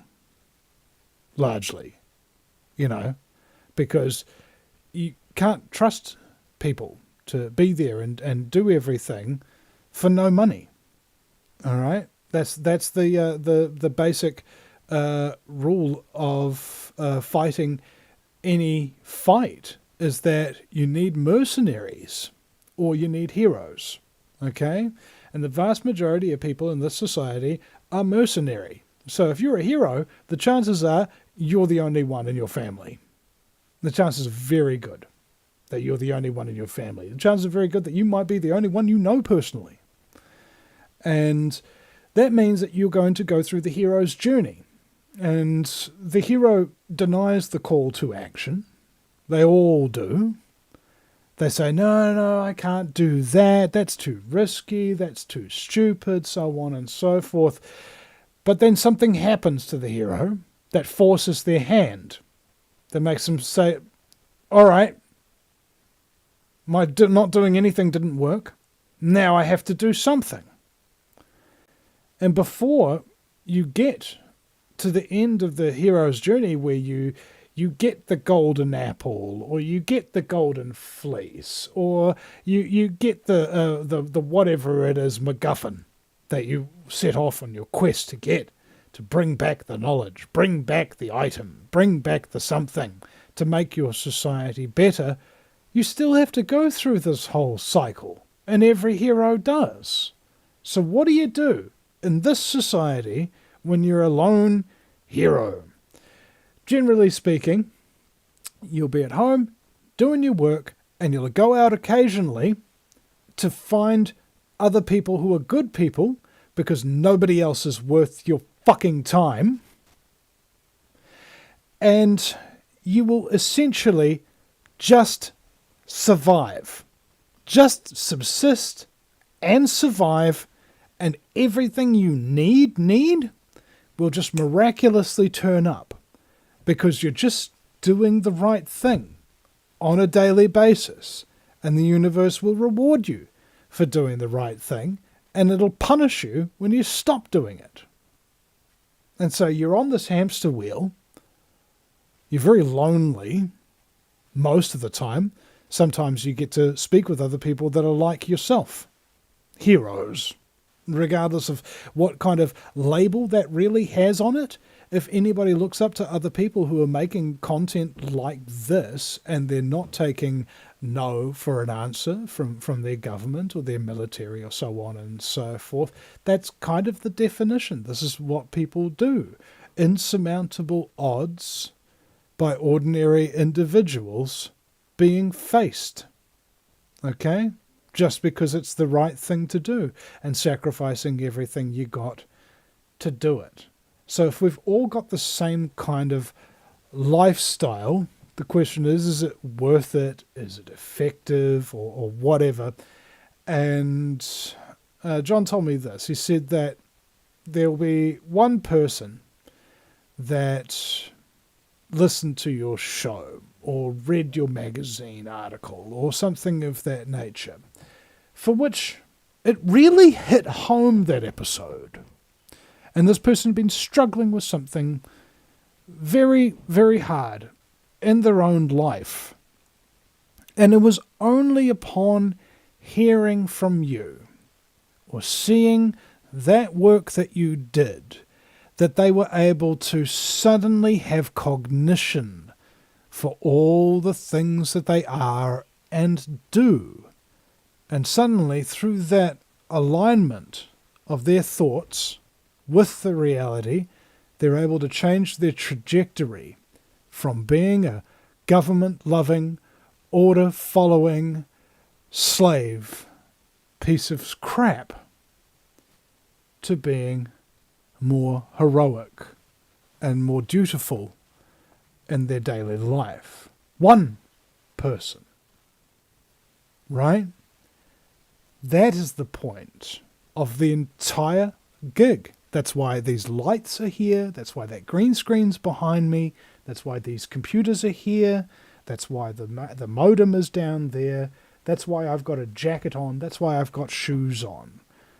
It doesn't matter what you've got, because if you keep doing what you're supposed to do, you will have what you need to continue doing what you've got. And that is the art of persistence. Bravo. Wow. Well, that almost seems like a perfect place for us to call it a night. What do you say? Yeah, right. Good night, everybody. I'm out.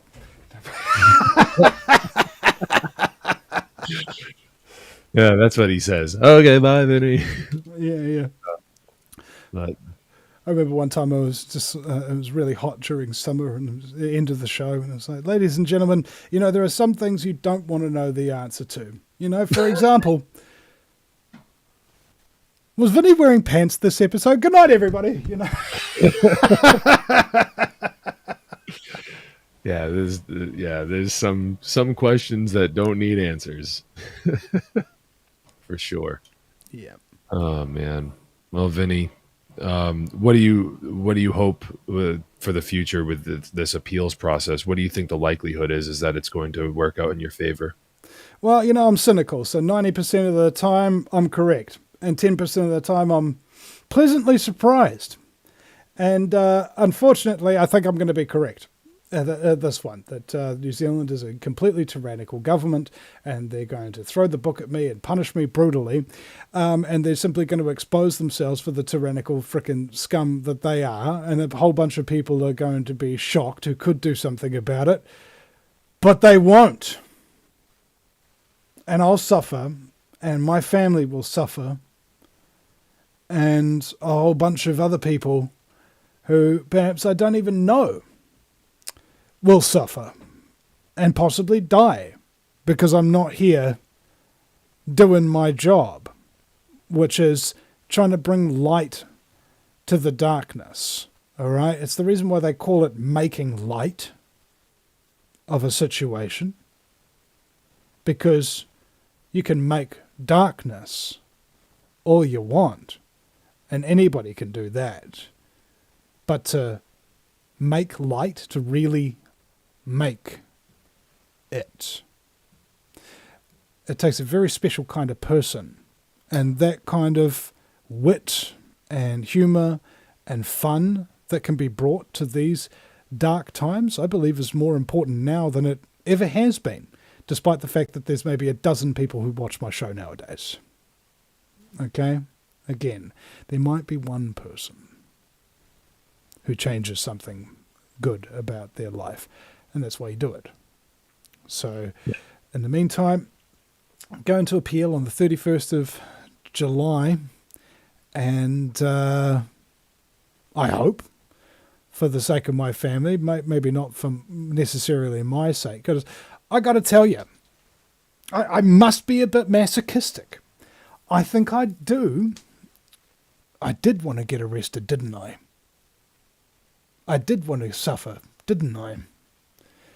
I did want to go through deprivation, didn't I? I did want all of these bad, terrible things that have happened to me that have been the worst time in my entire life. I did want them. All right? The question is, what was I thinking?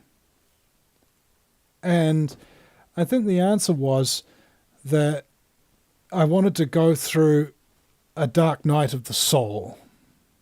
I wanted to change like a butterfly, you know, get into my cocoon and then come out the other side changed.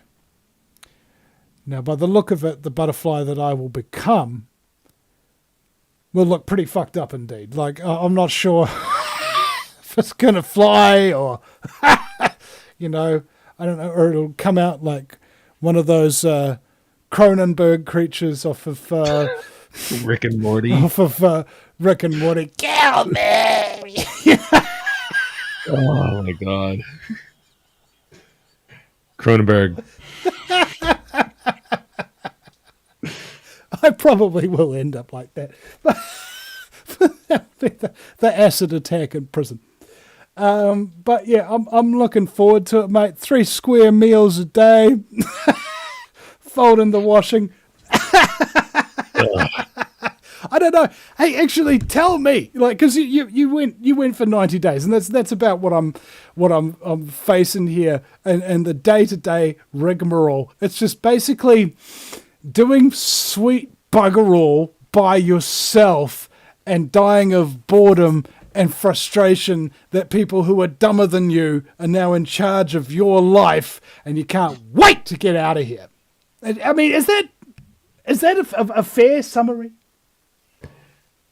Well, or am I oversimplifying it? I think I am. I think you are, and it is actually pretty complicated because you're in New Zealand. I don't know what goes on down there. It might be similar to the American jailing system or prison system, but both your jails and ours are run by Serco, the international conglomerate. So yeah, they'll be pretty freaking similar. All right. Well, if it's a jail and not a prison, then you're in pretty good shape. Because those are 2 very different things. Excuse me. But I would say that your best bet is just to stay relaxed. Don't talk to anybody. You just mind your own business. You know, maybe there is somebody who recognizes you or whatever. They're not your friends, no matter how much they try to make you, feel comfortable. They're probably not your friends. And it's best to just keep to yourself as much as you possibly can. Maybe barter with other people that are, depending on your housing or your living quarters when you're in there. Maybe the guy in the next room over, maybe you're in a room with like multiple people. There's all sorts of different styles. The first time I went to jail, I was in, first of all, this big gymnasium that was just filled with bunk beds. And then oh my God. Yeah.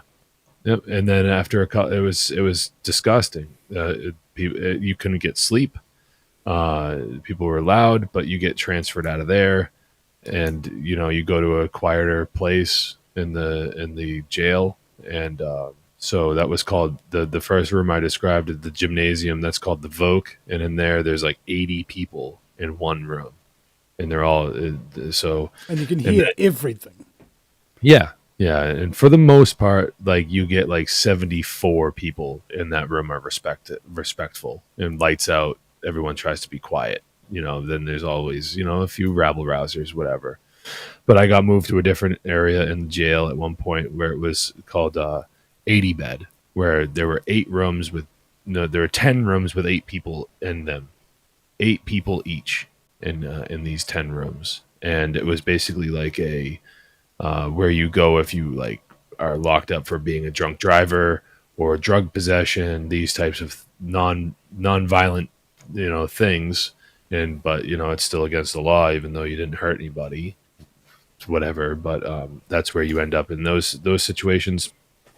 And then when I went back for the second time to do the 90-day sentence was when they actually like took.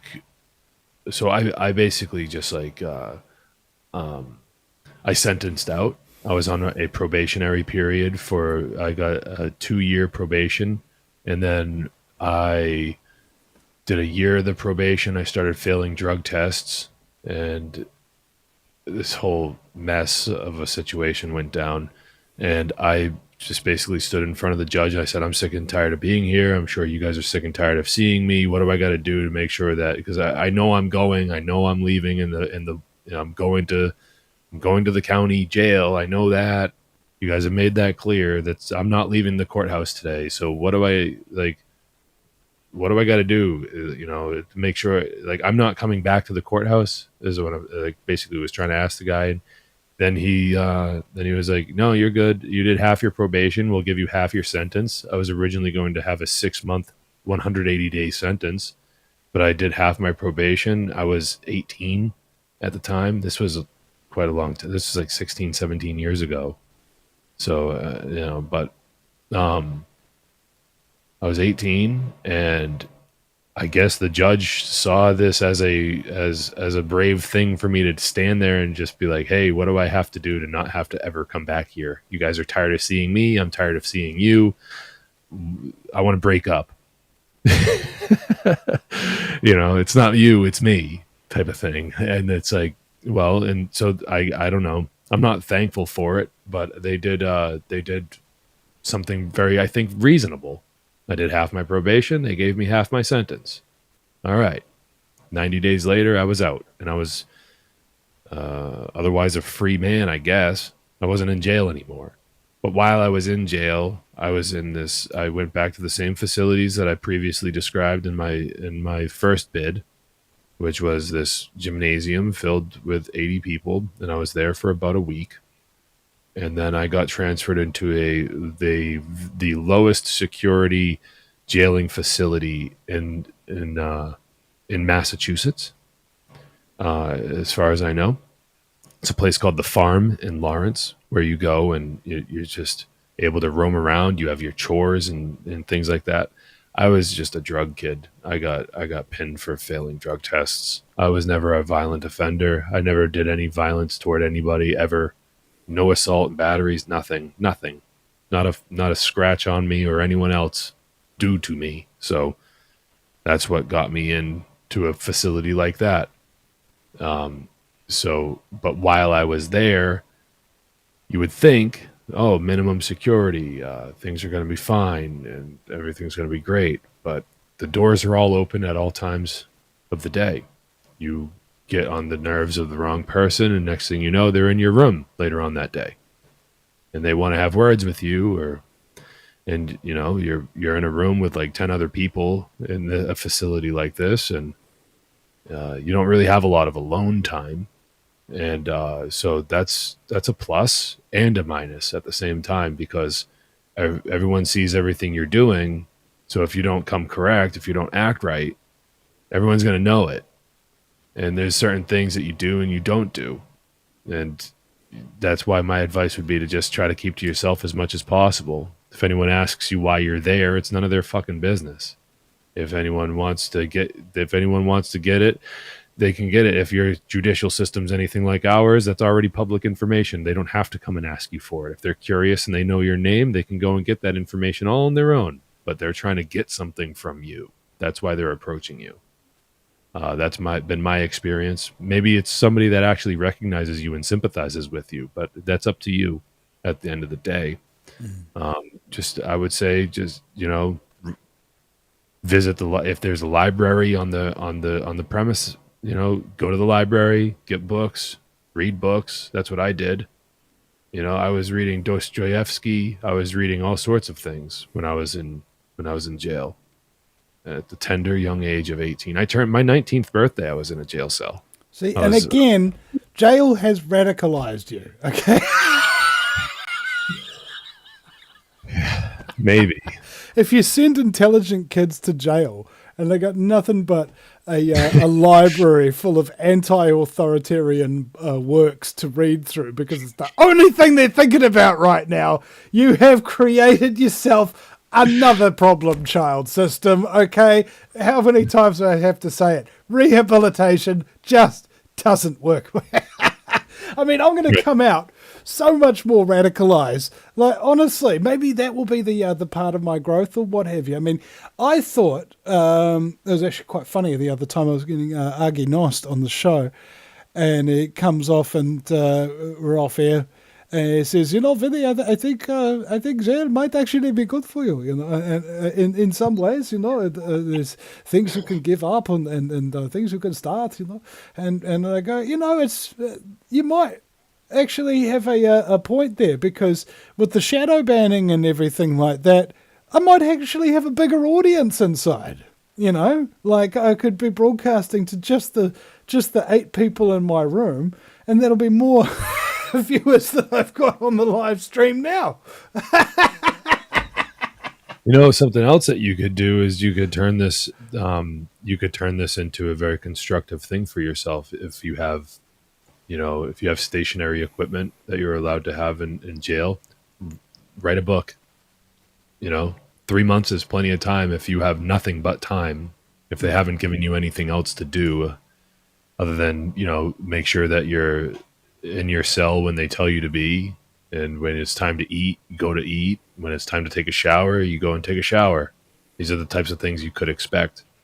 And whenever you have all the free time that you have, I mean, lights out is lights out. They're going to shut the lights off. You won't be, unless things have changed, you're not going to really, have much lighting. I didn't, and by the way, I got put into solitary confinement for a couple of days at the end of my, sentence there. And that was interesting, but it was, I had a loud mouth. And I didn't appreciate the person that was there was the deputy sheriff, or is it the deputy sheriff? Yeah, the sheriff is the guy. But anyways, when I was screaming at him, and they had me put into solitary because of that, and whatever. But it was like the last 3 days of my sentence too, and I needed to call my mother, and I ran out of minutes on the phone or whatever, and I just asked him, can I use the phone here in your office? Because this is a low level security place. You're allowed to just roam around. You have a guidance counselor that you go and see. It's like you're in a boarding school, it's like something out of Harry Potter almost. You're roaming around this. There's a barrier around the property that you could just walk through, but if they catch you, you get 6 more months automatically. So you could walk away at any time you want. I knew guys that were running through the woods to a convenience store to get cigarettes, and then they would run back in an hour. And the convenience store was I think 7 miles away. They would run there all the way there, whoof, like lightning, buy a carton of smokes, and whoof, like lightning, come back, because every hour on the hour you had to line up, and they did a attendance. They wanted to know who was there, if everyone was there still. And if you missed one of those, you'd be in trouble. You miss a few of them, and you're no longer allowed to stay in the low-level security. You're going back to the actual county jail. Mm. So they dangle these carrots in front of you or whatever. But I would be more worried about people trying to fight because of some stupid thing Like, I got into a few fights just because I was standing in a place. I had no idea. And there's this little 19, 18, 19-year-old version of me. And I don't know what the fuck I'm doing here. I didn't, you know, and just being in the wrong place at the wrong time. And then the next thing you know, you're in a chokehold on the floor. Some huge guy that you've never met before in your entire life.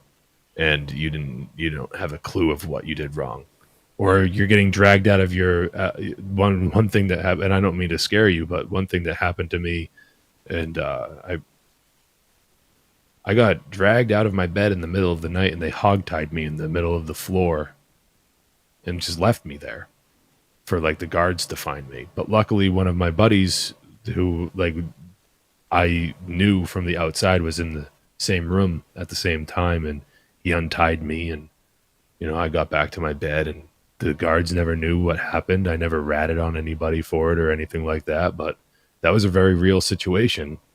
In the middle of the night, out of a cold sleep, just all of a sudden 4 people are just dragging me out of my bed, and I'm like, what is going on right now? Like, and what had happened is earlier that day, these 4 guys who were, older, and they put young guys like me in there with older guys too. So it's like there's no segregation of age, which is whatever.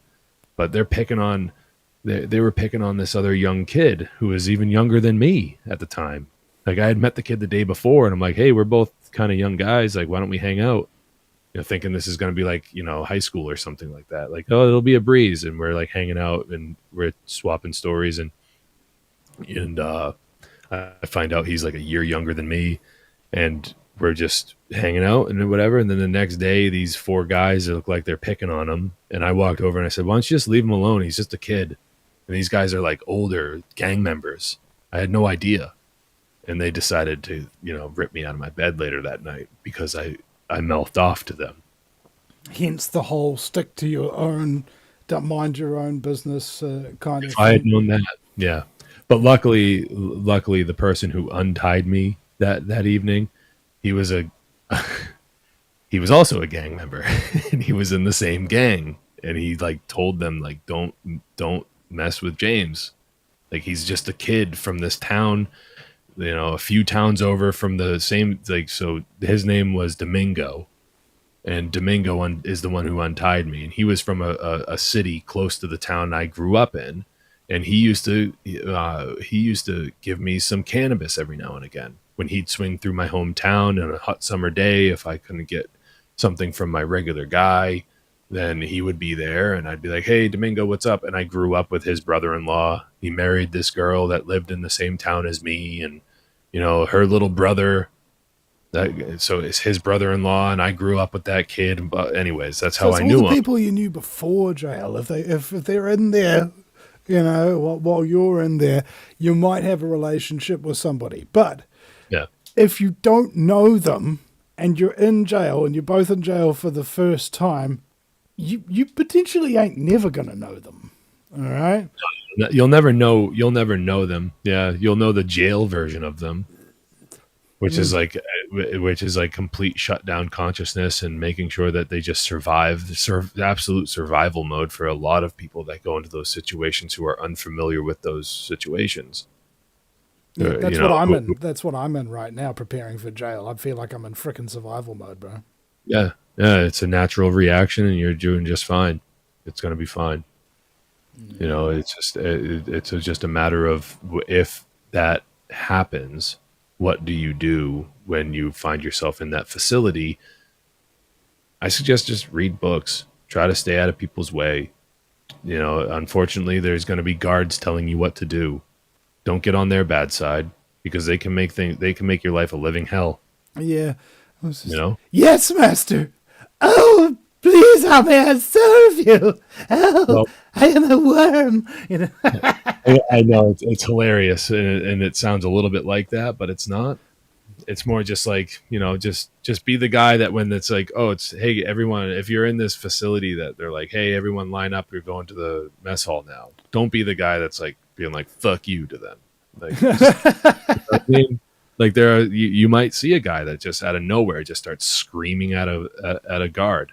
Something's going on with that guy. There's like, as long as that guy's not you, you'll be fine. It's only 90 days. I know it's only 90 days. It's like, no, that's really unfair for me to have said just now. But it's not 14 years, which is what other people in the truth movement in New Zealand are up for at the moment, and 28 years as well. Hannah and Calvin. At least I didn't have blood forcibly taken, like Hannah Spera did, all of those kind of things, The problem is that the cursing of others is always interpreted as a blessing by those who've been cursed slightly less.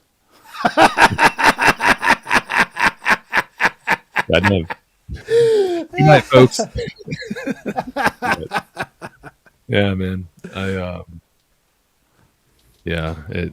It's a really terrible thing. I hope that they at least like cut you some slack. If it happens, I hope that they at least cut you some slack and realize that I don't know. It's putting too much faith in those fucking swine. But you would just hope that they would be like, oh, you really didn't do anything truly violent. So why don't we put you in a facility that's like that low level security facility I described to you that I went to, like it's like to I don't know. As much as I fucking hate the bastards, there are standards that they do follow from time to time around where I grew up. And it's like, okay, I can talk about that little microcosm until I'm blue in the face. I have no idea what it's like everywhere else. I have no fucking clue. What I was thinking is long term, like, when you're in a survival situation, it takes a certain amount of time for your adrenaline to come by, and then your body tells you you're not in that survival situation anymore. When you're in a long-term survival situation like that, it's a little bit different because the wiring in your brain frickin' reprograms itself between 1 and 6 months of not being in control of your life. That's what we commonly know as complex post-traumatic stress, which I already have from previous court and police appearances and things like that when I was about 17 years ago, exactly. I think maybe you and me were in the hands of the police around about the same time, actually. And that affects you in an ongoing fashion. And I'm just wondering, like, that was just me doing a day in jail and then having to deal with court and stuff like that for like a month or whatever before I pled guilty. That was what affected me and is still affecting me today. And I know that I'm a different person today because of that trauma that I suffered. And it doesn't go away, not entirely, but it took a while for it to calm down just a little bit so that I could start trying to live a normal life again. I was just wondering about that. Yeah, I mean, it's different for everybody. Of course, that's like a real easy way for me to just cop out of giving you an actual answer to that. But I would say that given your current exposure to the police and having that like that stress and everything like that, I mean, I would just say your best bet is probably to just meditate a lot, try to focus on the goal, focus on the finish line, right? Because they've got no reason to keep you there forever. That's not the promise they made you. I know it's a weird way to put it. That's a weird phrase, but it's a promise. They make a promise like that and they fucking keep it. You bet your boots. If they want to put you away for life, that's a promise and they're doing it. They say, oh, we promise we'll put you in for 3 months. That's a promise. They're going to do it, And so it's a weird play on words, but I don't know. I like the outcome of it. Recently, I watched the movie Tango and Cash, and those are the worst. it's like one of the worst movies, right? And I thought there was just one line out of the entire movie. There's one line that I actually really, really remember and won't forget. It's Jack Palance, all in black, and he's gotten these cops sent to a prison instead of a minimum security facility, right? And he's got all these people surrounding them and they're about to fricking kill them. And they want to know who he is. And he goes, just think of me as someone who doesn't like you very much.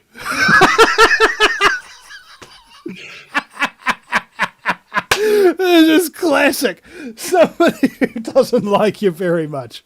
Just as simple as it is, and just as corny as it is, but just delivered in the right way. It's just absolutely brilliant. And I think that's a kind of a good summation for what the Vinny Eastwood show is all about. Yeah, man, for sure. Hey. Man, we started off real depressed, but it got even more depressing. Thank you, James. Well, I wouldn't want to let anyone down. Perish the thought.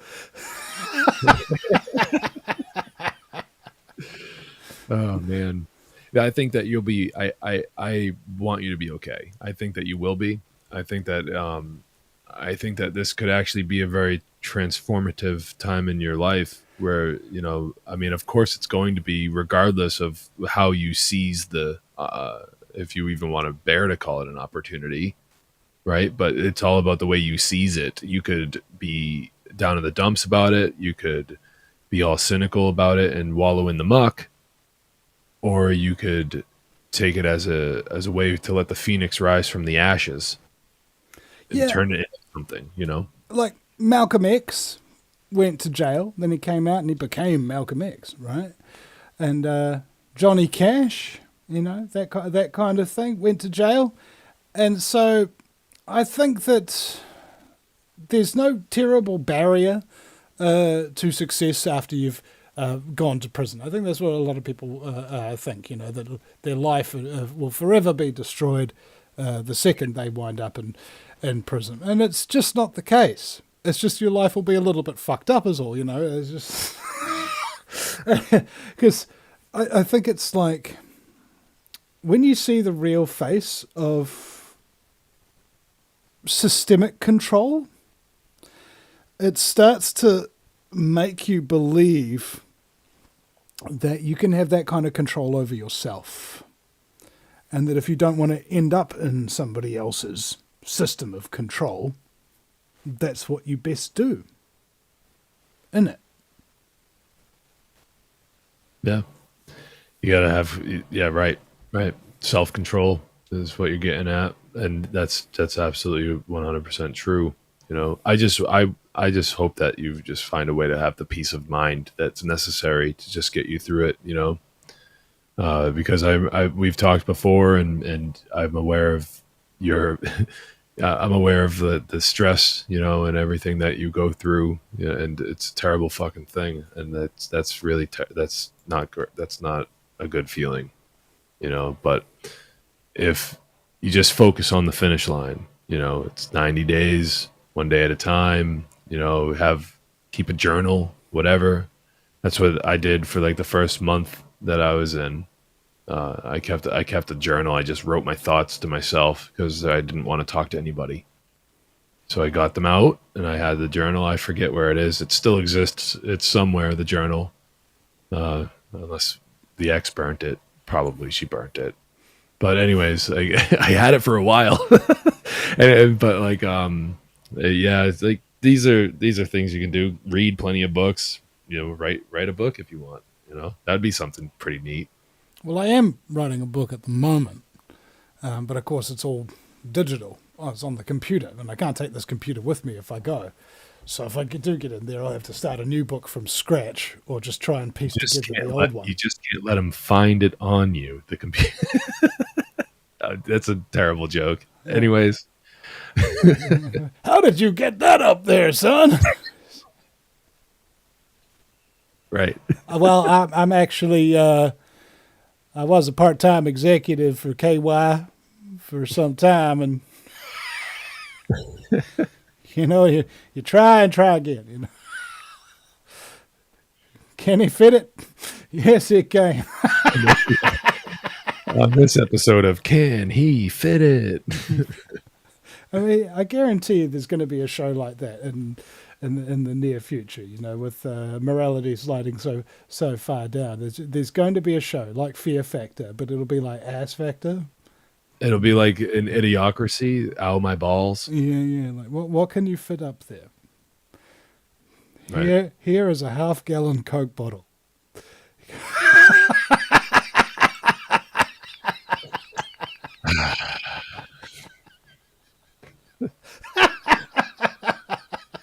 And it's glass. Oh boy. Just watch you don't clinch too hard, otherwise it's going to it's just sort of like pinch the sides, won't be able to get it out. I'm not talking about experience, of course. Okay, this took a remarkable turn for the worst. Sorry, it's my bad, everybody. Like if you're ever in times of doubt, remember this one very important truth that you can rely upon year after year, day after day. It was Vinny's fault. All Vinny's fault.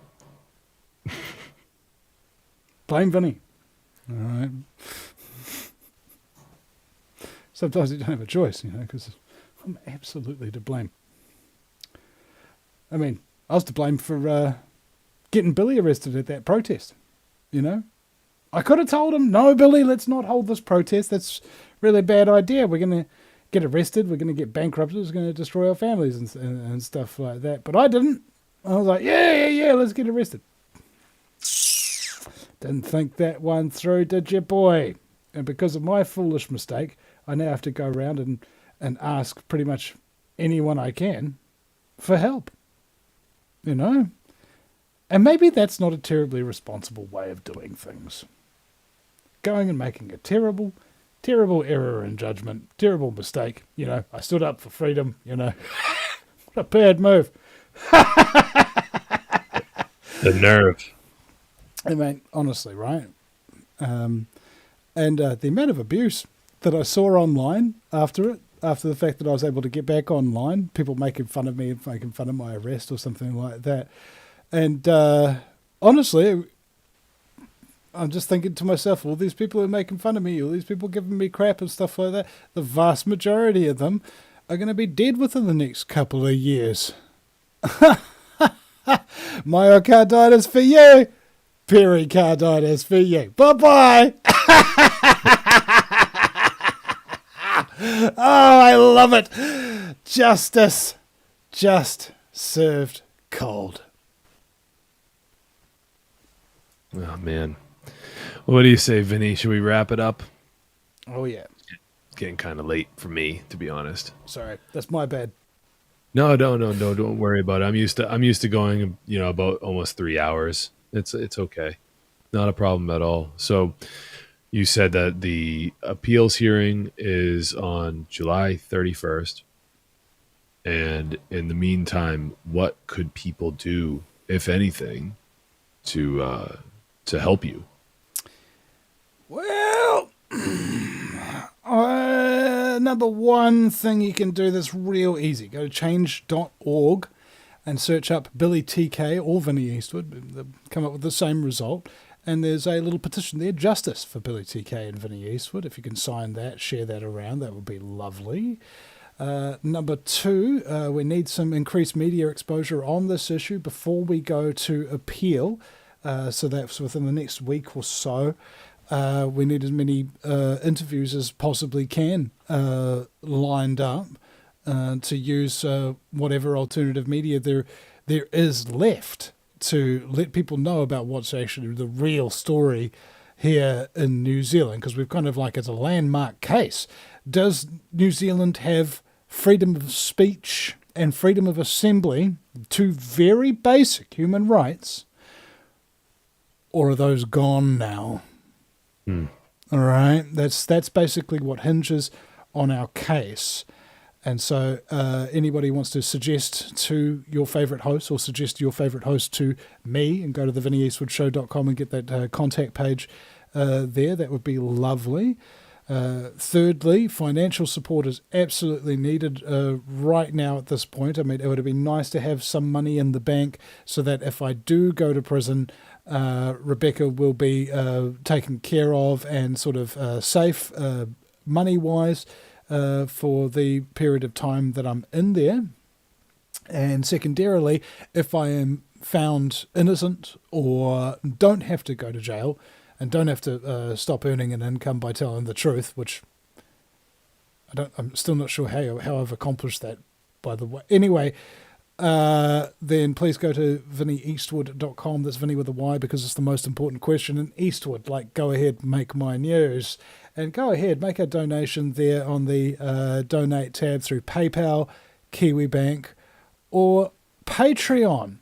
And the last thing people can do to support us is to actually turn up on the day to the Auckland High Court at 9 a.m. or 10 a.m. I think about 10 a.m. is when we'll be headed in. And if you're in the alternative media, please live stream it. Please, that kind of thing. Whatever you can do. If you're overseas and somebody is live streaming it, please restream it. That kind of thing, because we need to show that there is support and that there is pressure on this particular situation. Because if we go down for this, it's going to be taken by the system as consent by everybody. Yeah, sure, we don't have any rights to freedom of speech or freedom of assembly anymore. Sure, that's fine. Fuck Billy, fuck Benny, fuck Vinny. Pieces of shit. Shouldn't have got himself arrested in the first place. I'm quite happy being a slave. If that's your attitude, please don't turn up. I mean, my thoughts is that if that is your attitude, turning up anywhere for any reason might not be on your list of priorities. Okay, but for those of you who do want to be free, who do want to live in a free country, the people who know what freedom means, is that if you don't hurt anybody, you don't damage any property, whatever you're doing is your right, and nobody has the right to tell you not to.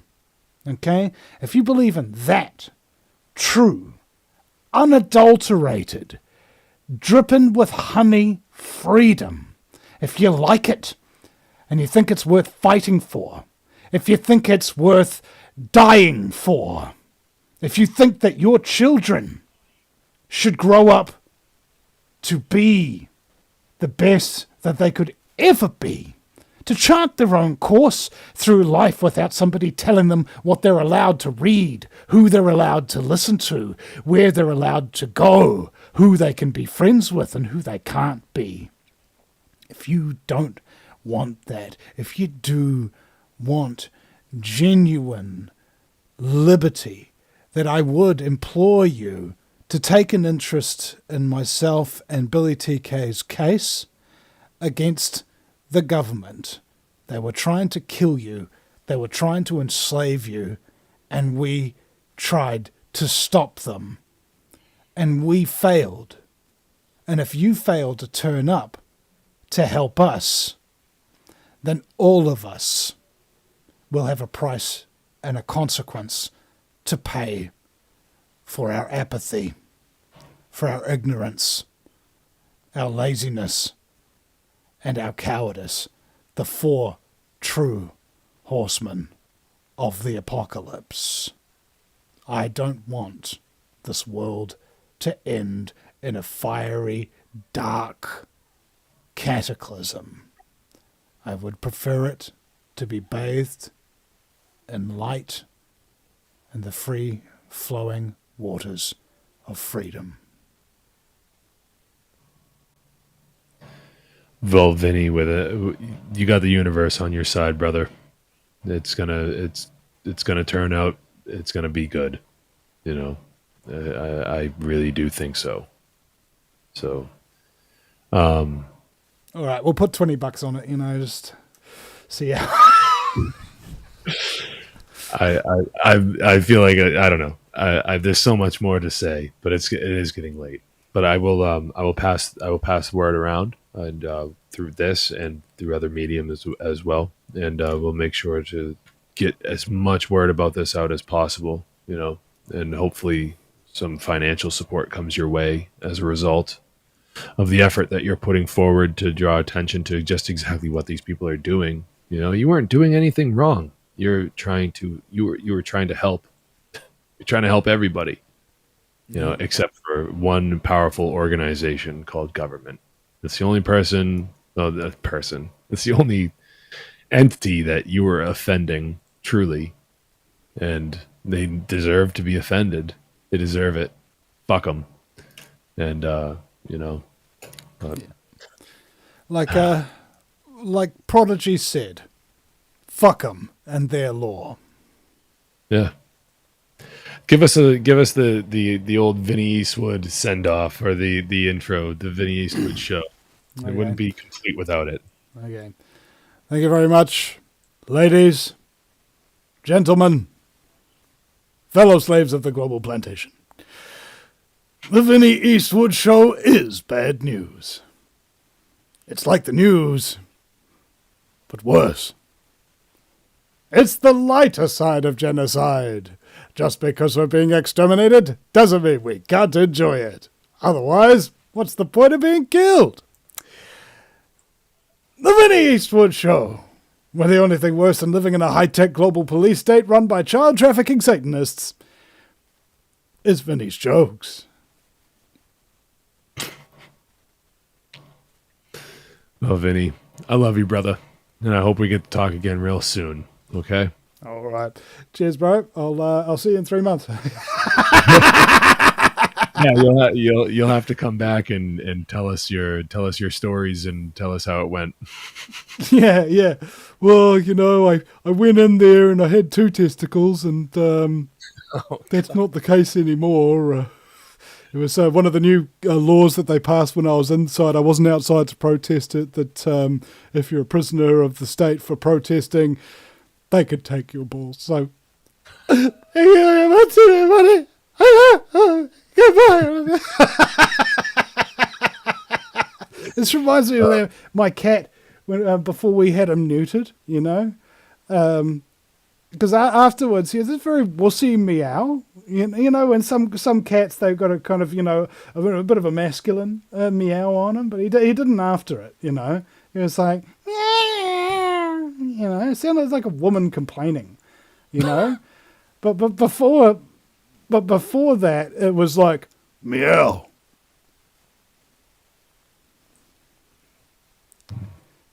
And it's just a sad thing to see people have their wings clipped, you know, because it has the long, terrible and lasting effect. But I just keep rambling on, and this show just keeps on going, and I'm very, very sorry about that, James. You've got to get to bed. Shut up, Vinny. Shut up. Okay. Yeah. And we'll see you again real soon, man. So thank you very much. Everyone out there, my name's James Cordiner. You've been listening or watching A Hitchhiker's Guide to Truth. Come over to my website, freeyourmindne.com. That's for Free Your Mind New England, and to just kind of stay on the up and up with what I've got going on over here in New Hampshire. The big things are coming down the pike here, and I just want to make sure that I keep consistent with my roots and the podcasting and everything. So I'm very excited for the future and what that holds for all of us. And just, you know, keep your eyes open out there and keep your ears up, and just try your best to don't steal, don't hurt anybody, and don't take their stuff. And until next time, I love you all. Have a great night.